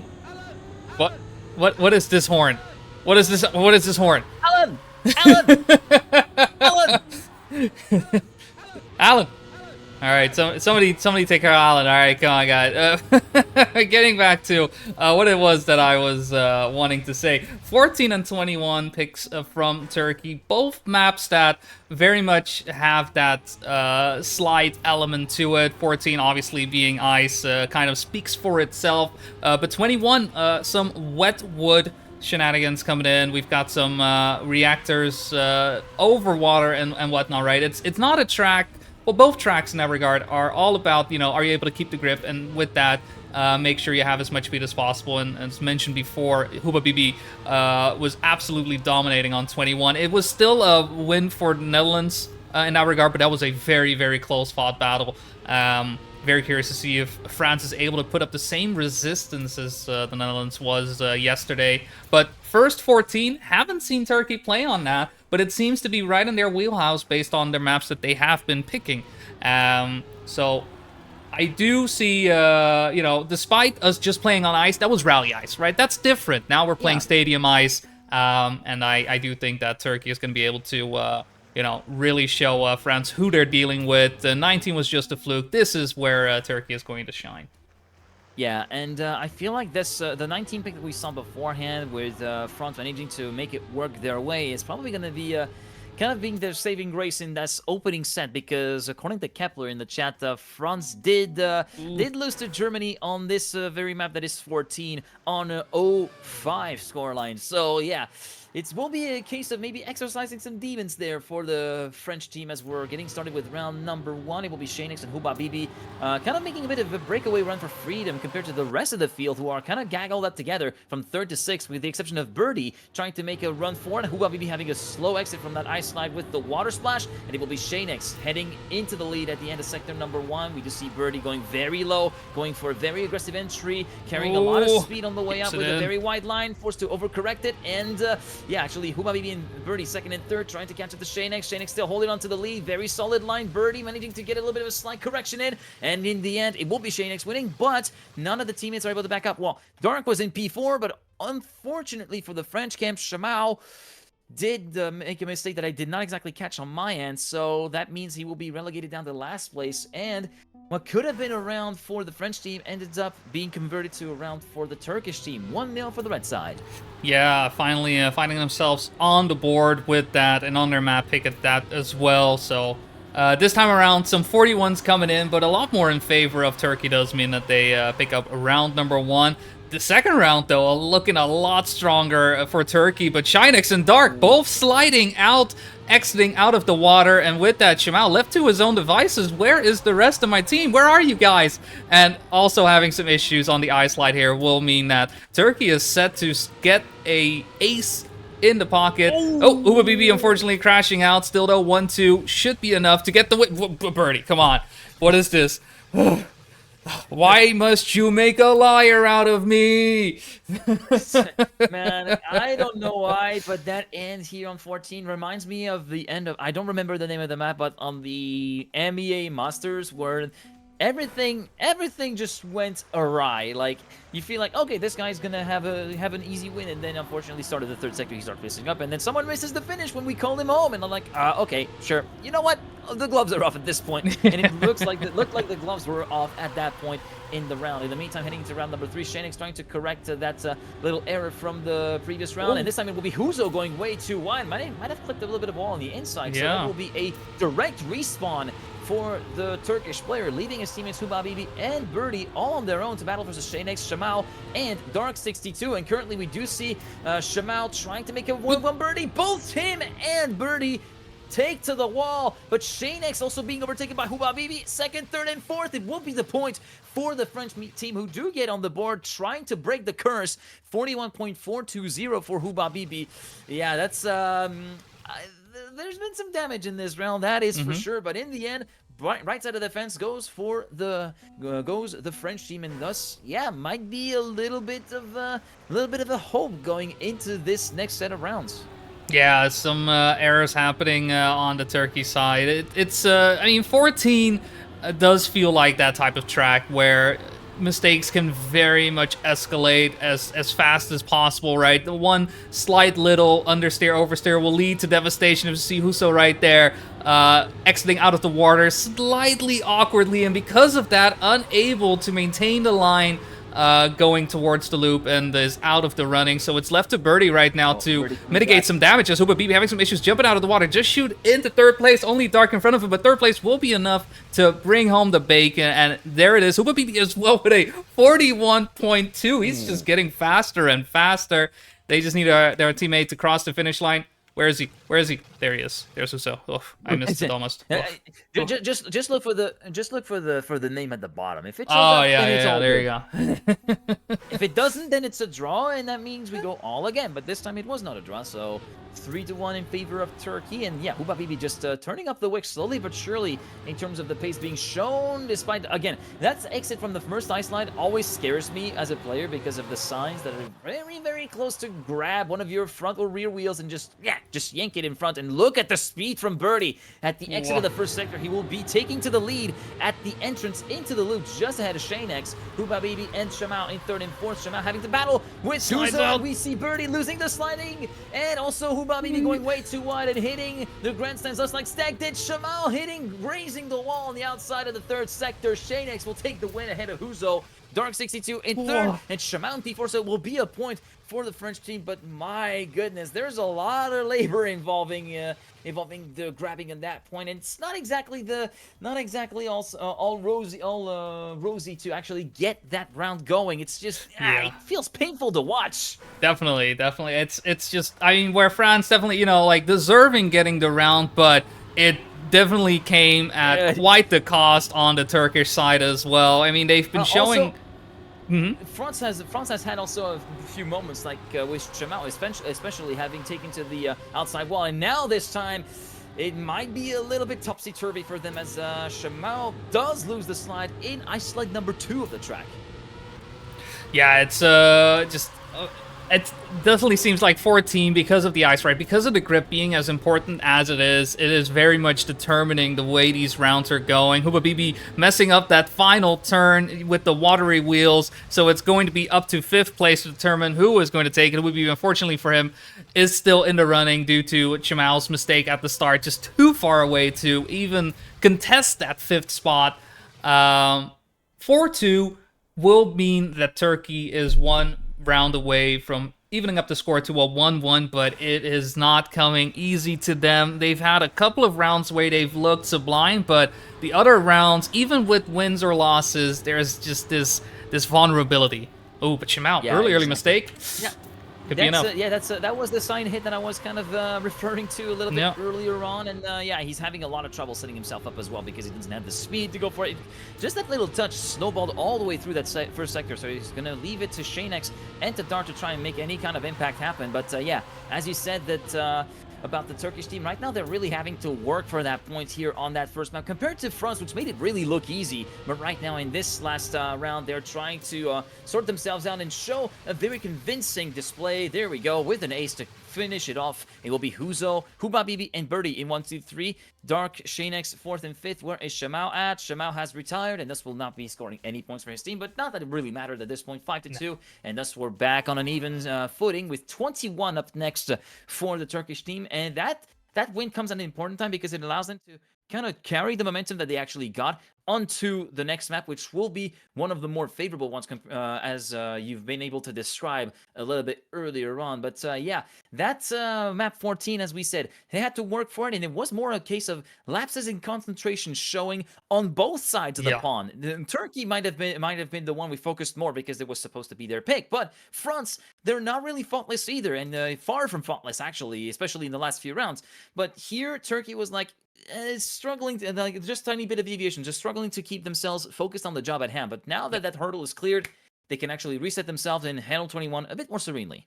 Yeah. So with 21, once again, grip being a key factor in this, in the picks that Turkey have selected, we'll be able to see if they'll be able to handle the watery wood as cleanly. But even then, Turkey, yesterday we saw, while they do have the speed, they have the pace, they had some issues with consistency, same as we saw on 14, really. So I don't think 21, while it may go the way of Turkey, I think it's going to be another brutal slugfest. You know, there's going to be blood on the track and all these, you know, tires flying left, right, and center just because of the validity, how volatile this track is. And while Turkey, I can't see them having the pace, I wouldn't be surprised if somehow, you know, just a mistake too many could give France the opportunity to make it a bit more harder on Turkey and perhaps cause them to falter along the way. Regardless, though, it is their pick and for Turkey in this, and I do expect them to win. Still, though, from what we've seen, it could go either way at the same time, so I could be totally wrong. Yeah, for real, like, again, we can just go with educated guesses, but sometimes those educated guesses can be thrown out the window, depending on the dynamic that's being shown in the match. And right now, the dynamic that we've shown is like, yeah, there is a bit of an advantage on the Turkish side for their picks, but it's really a matter of stringing it all together. It's really very much that element that seems to be missing in a couple of rounds for Turkey, which might be okay, no big deal, but it really is a case of, if that lapse of concentration happens at the worst time, this is very much a wide window of opportunity given to the opposing team to actually strike it where it hurts and actually take a map pick off of their hands. So really, it's a case of having to basically dial themselves in, trying to rein those errors in to happen so that they happen the least amount of time possible, as they're trying to get themselves a bit more of an in chance of actually settling themselves into the top 3 or top 4 potentially here of the group stage, as we do seem to have a bit of a driver change. No, I thought we were going to have a driver change on the French contingent. We did see Aero on the racetrack, but no, he's decided to go back onto the bench, so the lineups stay unchanged as we head into map number 3. Yeah, live, away we go. It's going to be no major changes, as you mentioned. It's going to be the same trios up against one another. Jamal, Dark, and Shinex on the French side. We've got Birdie, Hubabibi, and where are you? There you go. Huso, a bit behind. Currently in P6. We'll have to settle for just looking at the nice scenery here and accept his teammates for Birdie. Oh, where did Birdie go? Birdie, oh, way behind. It's looking like Hubabibi, left to his own devices, firmly in first place, but needs the rest of his team to come in and support Jamal, Shinex, and Dark, 2nd, 3rd, and 4th place. And this section in particular, it goes quite fast and is definitely hard to navigate. See Hubabibi do a great job making his way through, getting into first place, but without the rest of his team, that is going to be the first round going to France.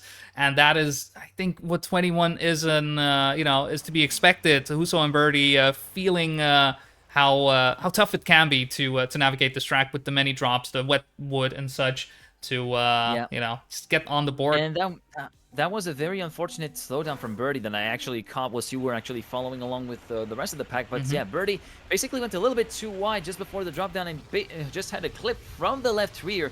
with the edge of one of the decoration blocks. That's what prompted the very, very big slowdown, resulting in the 6 to 8 second gap that you saw at the finish line. But right now, Birdie having a solid start is going to be, you see, it's at the edge of the grandstand right there where he actually did clip from the left rear, but this time he does clear it pretty conservatively, nice and clean, and that will mean he will stay in the lead along with his teammates Huzo and Hubabibi, as we did see Dark62 going too close to the inside line and thus dropping a lot of time, leaving his teammate Shamal pretty much all on his own to fight against the Turkish domination. Oh, Hubabibi making it a lot easier though, with a bit of a pinball machine impression there from the Hubabibi right now, but Bira and Huzo are looking very, very poised and confident at this moment, despite a very, very inside approach to the final corner from Birdie. 0.645 and 0.875 for these two respectively, guaranteeing the 1-2 and guaranteeing the point going the way of the Turkish team to even the scales, 1-1. Looking a lot better compared to first round, you know, perhaps just getting into it. But I suppose that has been what's been plaguing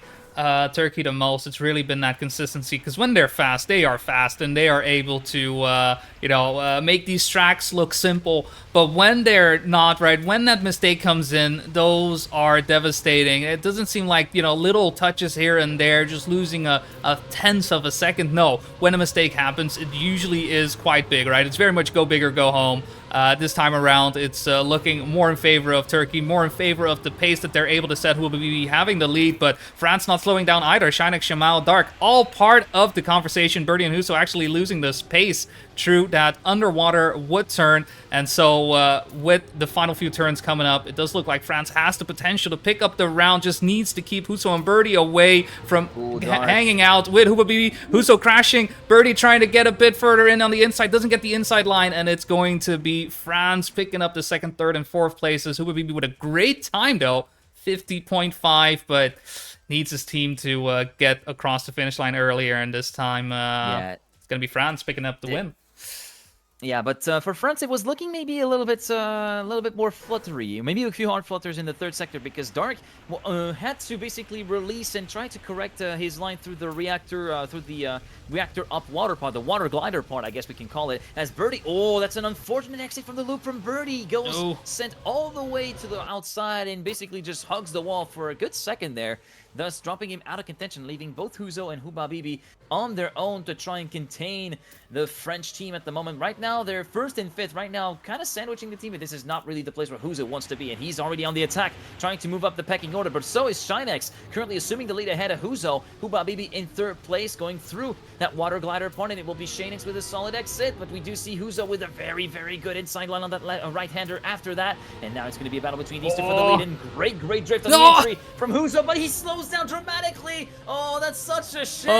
Huzo and water race to the finish between Hubabibi and Shinex, just 0.08 of a second, 1-3-4, and that means it will be France making a bit of a breakaway run for freedom. And just to mention about the previous run from France, I was gonna finish on this tangent, but yeah, having to release and kind of steer away from the wall, otherwise he's going to repeat the Hubabibi pinball impression from the previous round afterwards. So that's what prompted maybe an attack coming in from one of the other members, but then mistakes from the other side happened, allowing him to stay in that vital place to guarantee the points. It's in that regard, who would be unable to really be a part of the conversation. I think that was quite the blow as well to Huso, who had that potential, right, to even out the score, but instead it's France now leading 3-1. And it's not looking a lot better for this round with Shinex and Dark in the lead. Birdie with a better exit out of the wood. He was just zooming out of there. I'm not sure where he was able to get that line up correctly. And with Dark making a mistake there as well, Hubabibi is there to take advantage of that immediately. Birdie and Hubabibi just need to hold on to their positions to make sure that they get a round win.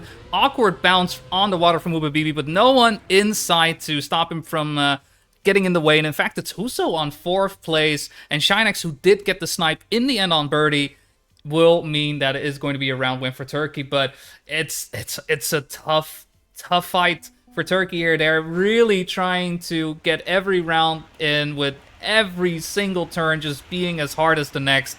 They may be down, and while they do seem like they are, in position to still win this map, it's not going to be easy.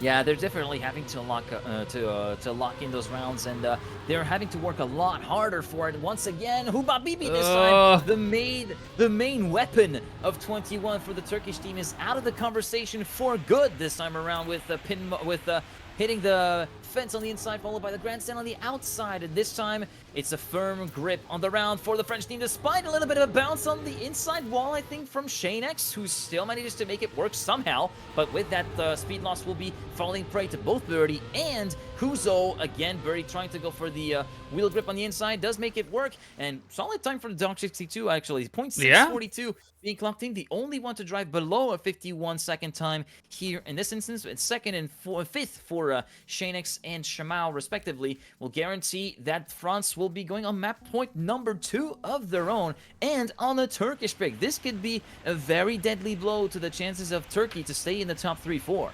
Yeah, I'm hard-pressed to see them getting the win over France on 24, so this is the place where they need to make their stand. They need to make sure that they get the lead in the match, and it's really just going to come down to consistency, right? We've seen Huabibi make some unfortunate mistakes these past couple of rounds, unable to show off what he is capable of. Because of that, is part of the conversation in this situation. And Shanex going quite wide there underwater on the wood, is able to somewhat stay in, but Huabibi with a big mistake doesn't get the turnaround correctly, and it's going to be all up to Birdie and Huso to keep the momentum going. If we take a look at the front, Dark is able to overtake Birdie, gets to overtake fully while Birdie does try to gets the inside line. It's not going to be enough, and where Huso does end up in third place, overtaking Jamal, with fourth and fifth being French names. That's going to be the round and map going to France 2-1, and France with this getting the counter, getting to play their match point on their own map. Turkey is in a lot of trouble. Yeah, Turkey is in a lot of trouble. I think we should acknowledge the time for Dark as well. 0.565. Yeah. Hey, this is really solid from Dark. Yeah, I think this is the main takeaway from it. It's like, yeah, this is some stout times that were driven both by Huba and by Huba Bibi and by Dark. But yeah, unfortunately, there was one map pick out of the two that went the way of Turkey, but the way that it went for 14, especially for Turkey, it was a lot more trouble than it was really worth, I feel like, for the Turkish team. And here, it was very much a case in point of that sort of try hard attitude, maybe to try and get that map settled in. Didn't really work for Huba Bibi as well as Huzo and Birdie. And right now, they're having their backs against the wall. It's very much the point of no return, as we're going to be heading on to 24. I think that's the first time in a while since I'm seeing this map, so this will be very interesting to see. And I kind of want to hear what your thoughts are on the penultimate map of this campaign.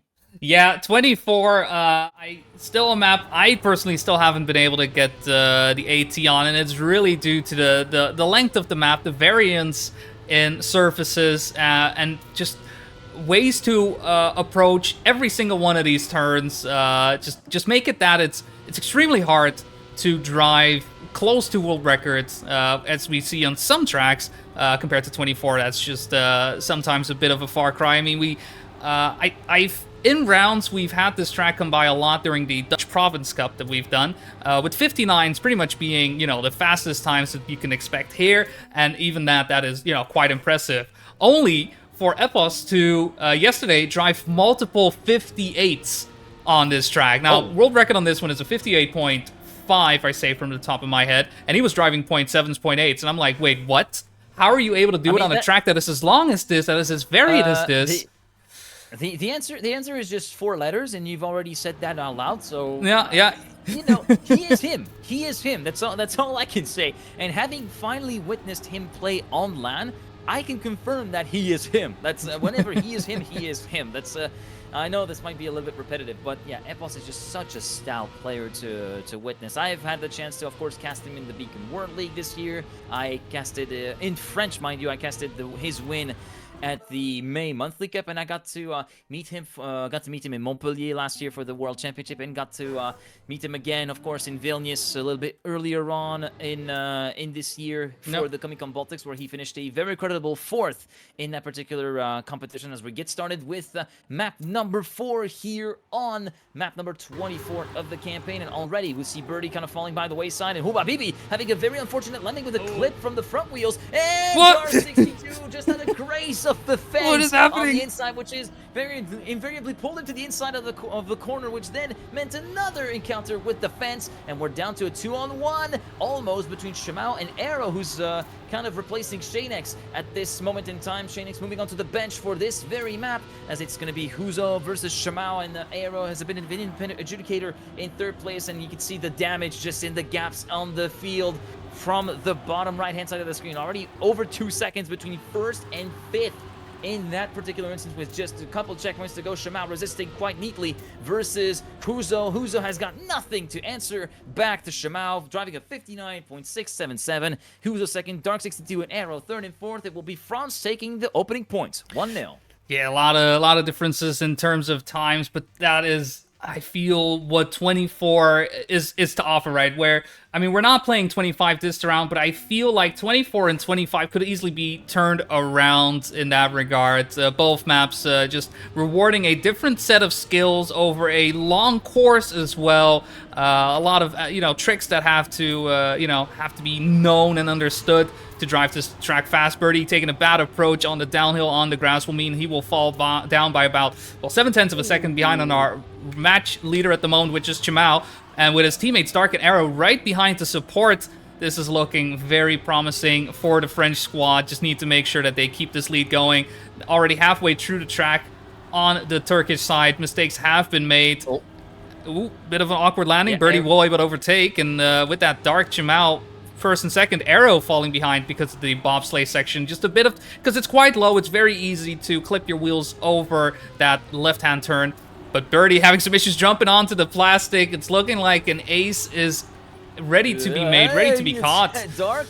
Dark was having a little bit of a hard time in the final transition into the final turn, so maybe could have been famous last words there. But in the end, Shimao taking up the slack. Dark62 finishing in 2nd position, and Arrow in 3rd. Yeah, I was having a bit of a guttural reaction. I think it was from Huzo towards the end of the 1st sector. I think it was around checkpoint 4 or 5 with that wood chicane before the uphill right-hander, and there was a full stopping, like genuine full stop pick. I tend to use full stop picks like I tend to use full stop pick a little bit liberally to describe very heavy wall contacts, but here it was very much going around 250, 280, 2-0, dead stop, just like Shimao has just done on the downhill there. He will be joining Birdie in the list of casualties so far in this round. It will be Hubabibi and Huzo battling versus Arrow and Dark62 at the moment, and so far it looks like a bit of a breakaway run being made by the Turkish duo, but Huzo was having to kind of overcorrect slightly to avoid hitting the wall on the outside, so he will be dropping down the 2nd with his teammate Hubabibi picking up the slack, but he will be falling prey to both Dark62 and Arrow,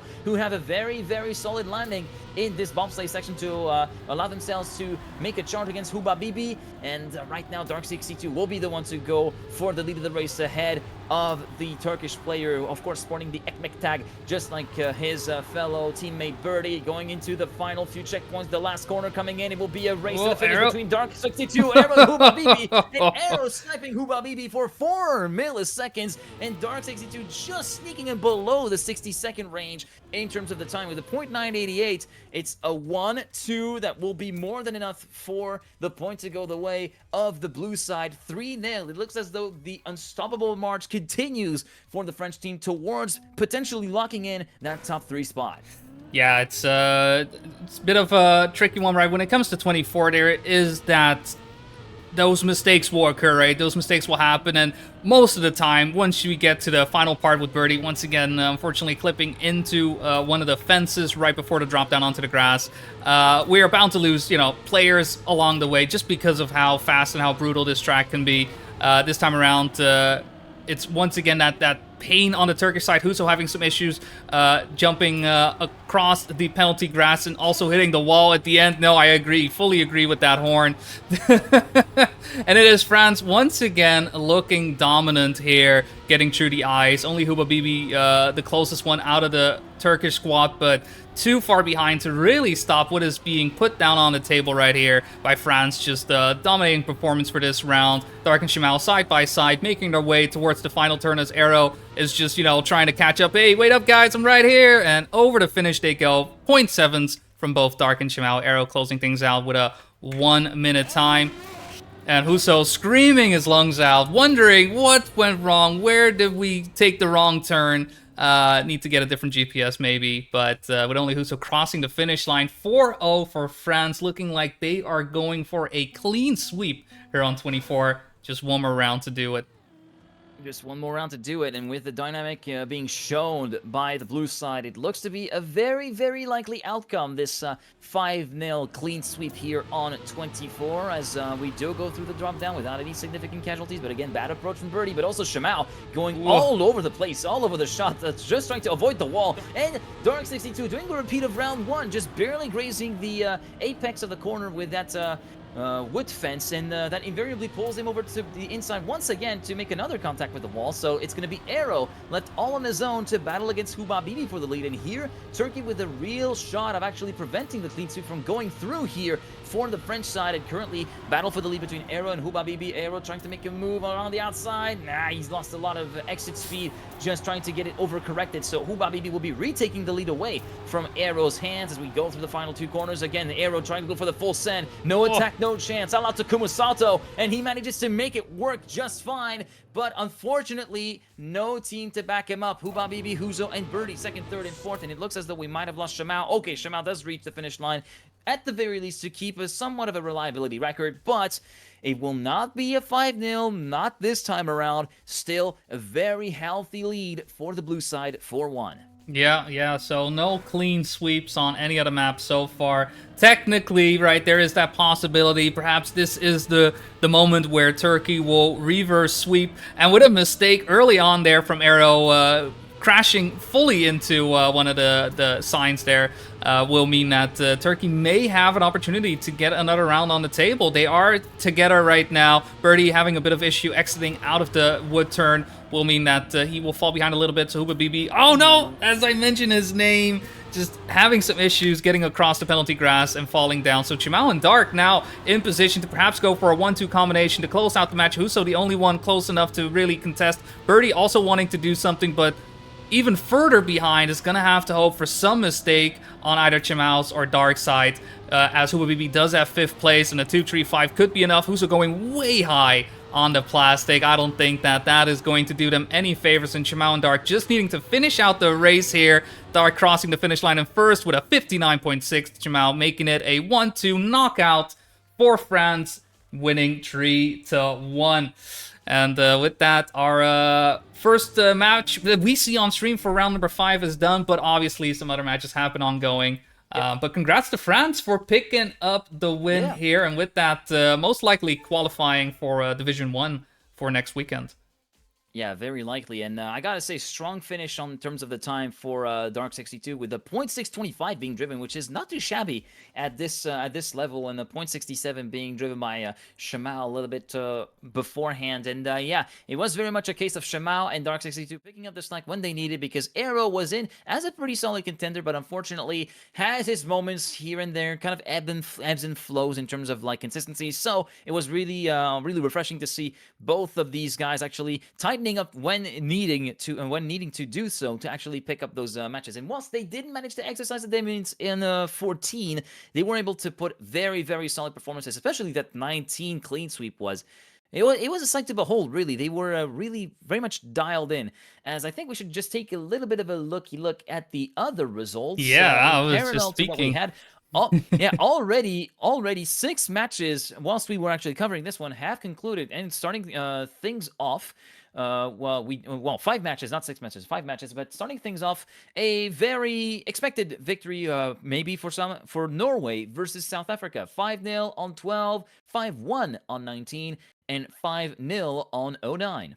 Yeah, and I mean, South Africa, who was able to get the win in our previous match, unfortunately unable to repeat that success. Still, though, 1 win, 1 loss to finish out their Swiss for day 2.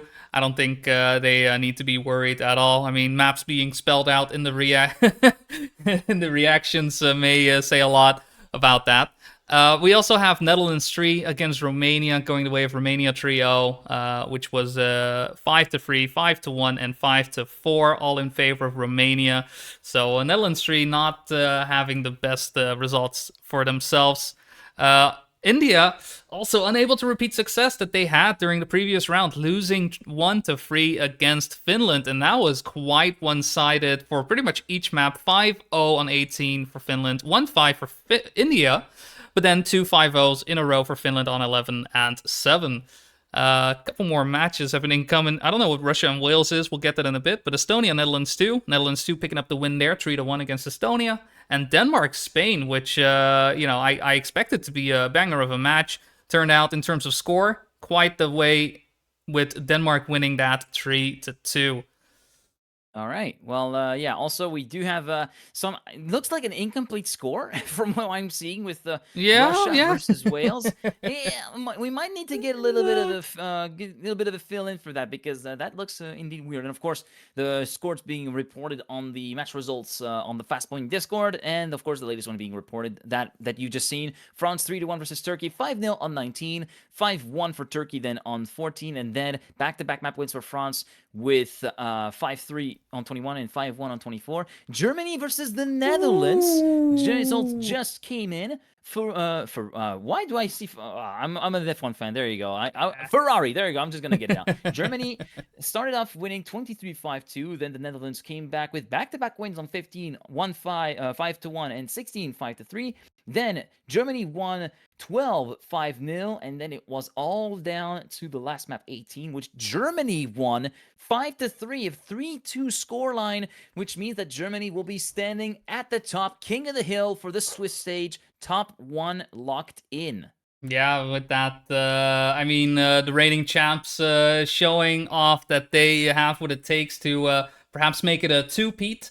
Would be, definitely something that every other team will have to think about, right? Knowing that Germany has been as dominant as they have.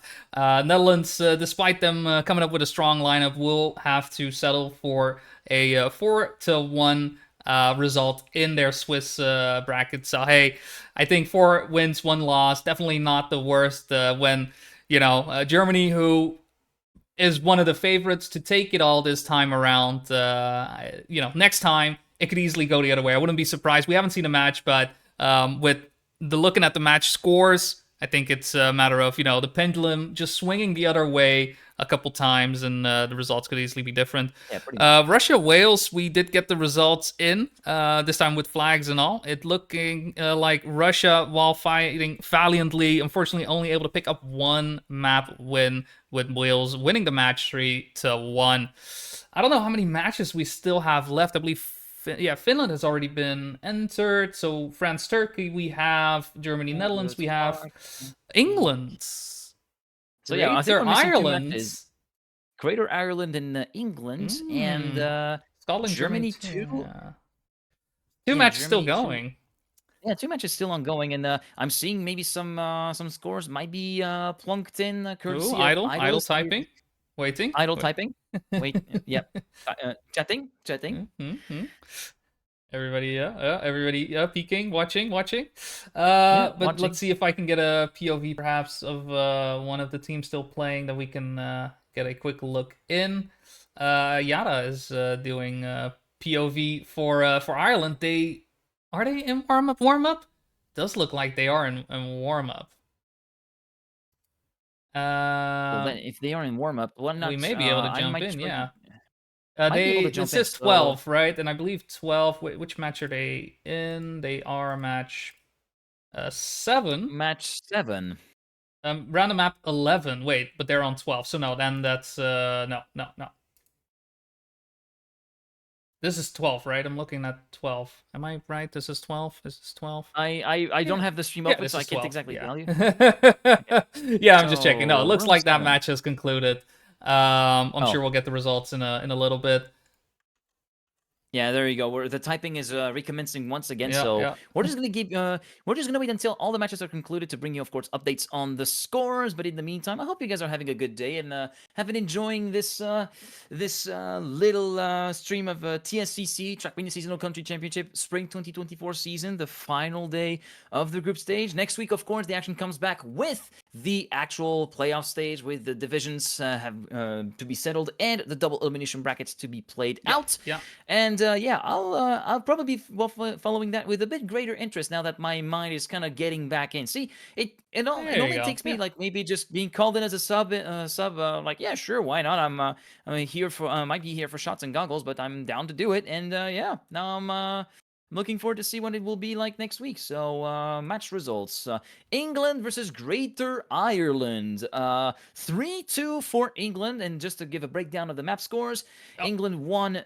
Oh, there you go. We also have the yeah, other we just score got to actually dive into. that. Right, but first, 16 map opening was won by England 5-0. Then back-to-back Greater Ireland map wins on 13, 5-3, and on 10, 5-3. Then map 24 won 5-0 by England before following through with another clean sweep on map 11. And yeah, also very close contest between Scotland and Germany too, Yeah. actually. It's been honestly this conclusion of the Swiss round very much putting everybody on the edge of their seats. First 25 going the way of Scotland just barely with a 5-4, then 19 and 08 going to Germany 2 with a 2-5 and 0-5 win. 14 making it even Stevens 2-2 making it with a 5-2 win. And then the random map 22 to conclude it all went the way of Germany 2 winning that one 5-2. So I'm sure there was a lot of fireworks going off in that one. But with that, Germany 2 doing a phenomenal job well, Germany in general, right? Both teams, great results coming in from there. And Netherlands, despite coming in with 4 teams, not as good. We've got, obviously from the UK, right? We've got Wales, we've got Scotland, we've got England, we've got Greater Ireland, right? Everybody on that side, the British-Irish Trackmania scene. Mixed results, right? Even having to play up against one another. A lot of a lot of storylines starting to unfold here in this TSCC, which is something I'm always excited to see. And hopefully, with just a little bit of tabulation now, with all the results in, we'll be able to see what our divisions will be. Because that is Yeah, what I am exactly. curious about.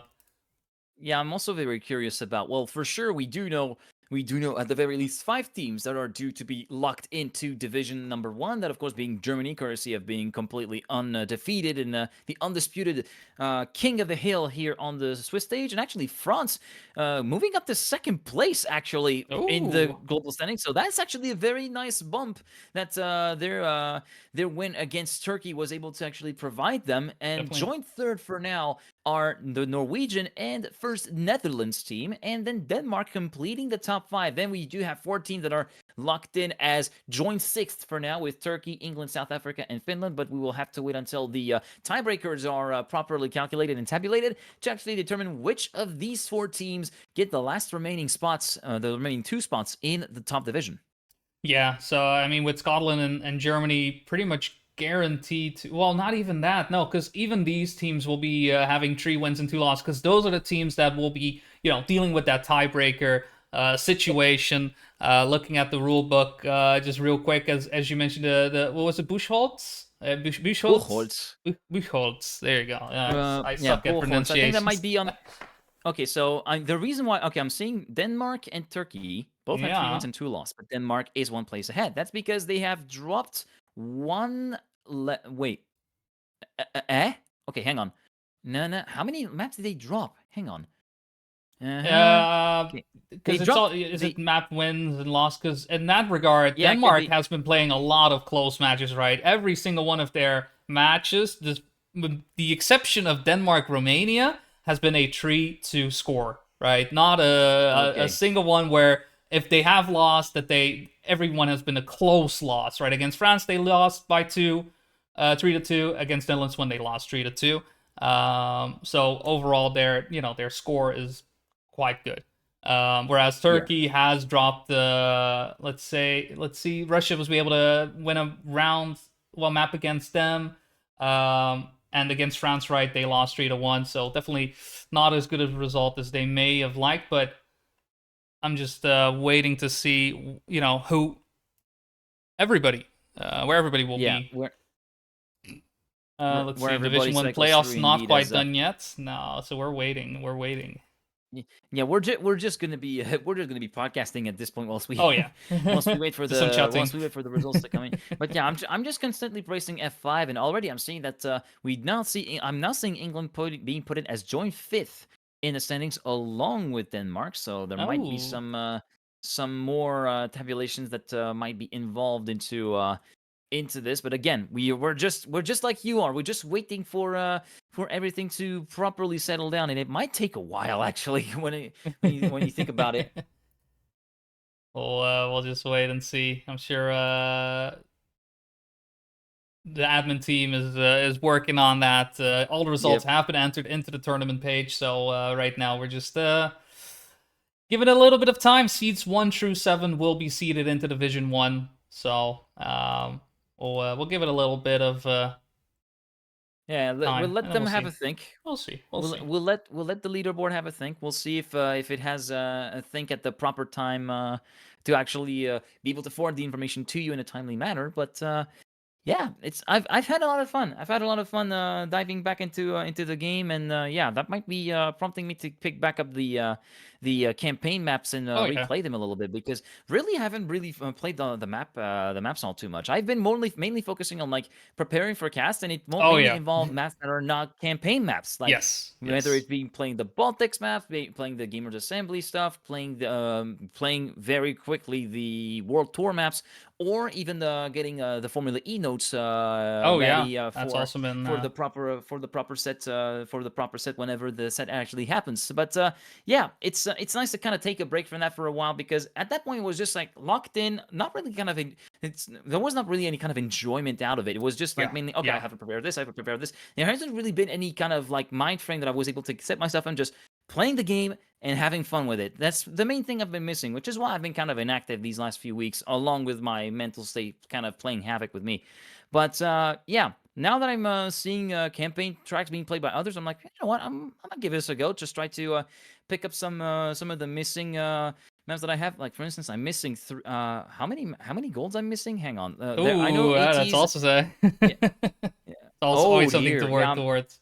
Oh dear, yeah. 23, 24, and 25, I'm missing golds on there. And otherwise, yeah, I'm having ATs on all the white, green, and blue. And I'm having like 3 out of 5 reds AT. So yeah, I got some catching up to do. Work to I do. got some Work to. catching up to do, but yeah, it's a bit tougher on that one for sure. Oh yeah, but I fully understand what you're saying, right? When it comes to whenever you're preparing for this is perhaps a bit of a look behind the curtain from the casting point of view, right? You need to know what maps are being played, so you're Yeah. very much focusing on playing the maps that you need to cast, because you need to know what is there, what is to be expected.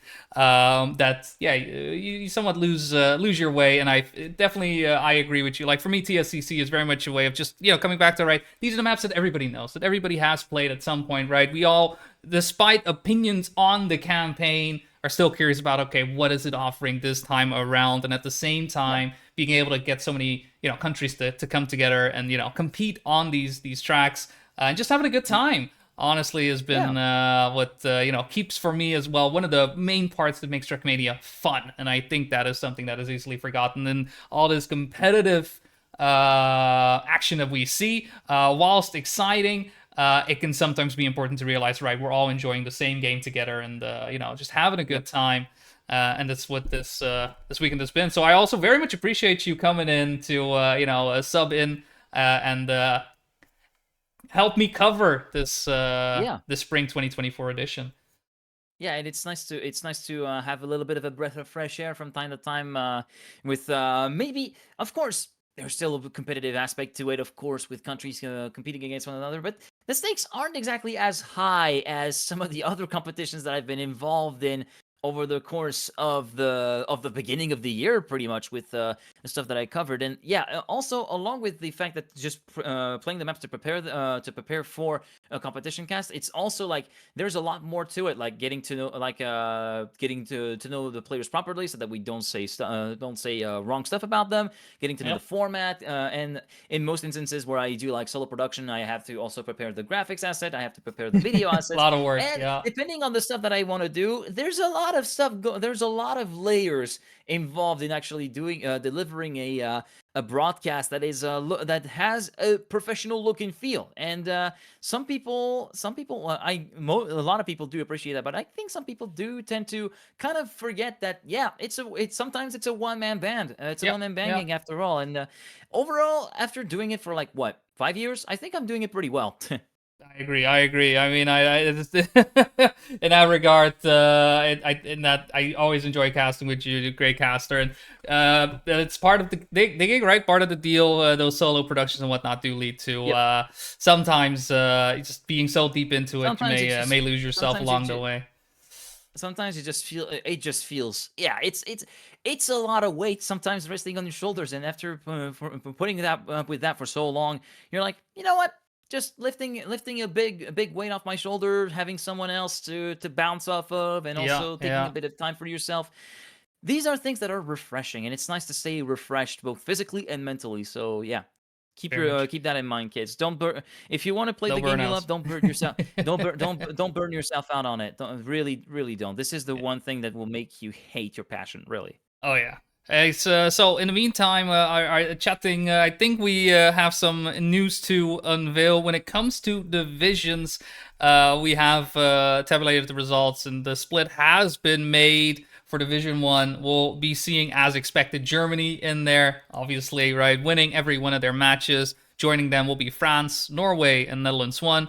All three teams going 4-1. But then we got to the tiebreaker scene, where Denmark and England, both fifth, will be moving on. And then from the tied seventh place teams, which were Turkey, South Africa, and Finland, the one team that is able to join Division One is going to be Turkey. So our Division One with Yeah. that has been set up. And then just quickly going over Division 2 and Division 3.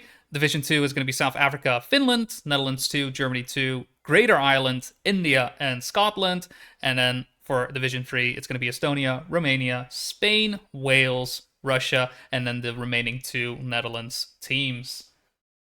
So, All right. Well, that's gonna be quite the spectacle in Division One. That's for sure. Germany, France, Norway, Netherlands, Denmark, England, yeah. and Turkey. Turkey coming in like, yeah, we made it. And yeah, I'm kind of interested to see what the progress will be for Huba Bibi, Droga, Birdie, and Huzo as well. That will be very interesting to see. Now, the second division for me, that's going to be the one where I might be laying my eyes upon, because I want to see some how some of these teams fare in that division. With, for instance, Finland, the second, Greater Ireland, India, and Scotland for me are going to be the ones that I kind of want to keep tabs on. And Division 3, it's going to be, I'll try to keep my eye on all divisions, but really, Oh, yeah. my main core of interest will be Division 2 from what I want to follow. But of course, I mean, Germany, France, Norway, Denmark. Division 1 is looking pretty good, It's eh? stacked. I'm It's pretty looking forward stacked. to the playoffs this week. Definitely. And that, as you mentioned, right, it's going to be next week. It's going to start off on Saturday at 11 UTC. That is 1 CEST, 2 EEST, whatever time zone it may be for you. Unfortunately, I cannot translate to each and every one of these, but hopefully we'll be able to see you there. We're going to have 2 exciting days of TSCC action to conclude this spring 2024 edition. Is it going to be Germany keeping the crown for 2 editions in a row, or will we be able to crown perhaps a new champion? As there's a lot of champions in this one, but Norway and Turkey haven't been able to get one, so hey, who knows? Could be. But that's gonna do it for me. Once again, Jiki, thank you for joining me. I know for next Thank you week, for having me. Pastor will be coming back in to cast this conclusion of the TSCC for me. Any final words for you, Jiki, before we send everybody on their way? Well, I just want to say thank you guys for having me. Much love to the community, always. Very much thank you. And yeah, as I said, looking forward to follow that on the sidelines, and tune in the next week as a spectator, of course. But yeah, I'm pretty sure you guys are gonna be doing just fine in the booth with you and Patster. You're gonna be pretty okay. Gonna have a great time. Well, thank you so much, and obviously thank you all for watching. Hope to see you next week. Have a great day. Have a great night, wherever you may be. Bye bye. Closer, closer, come closer, closer, closer, closer, closer, closer. Visions of you.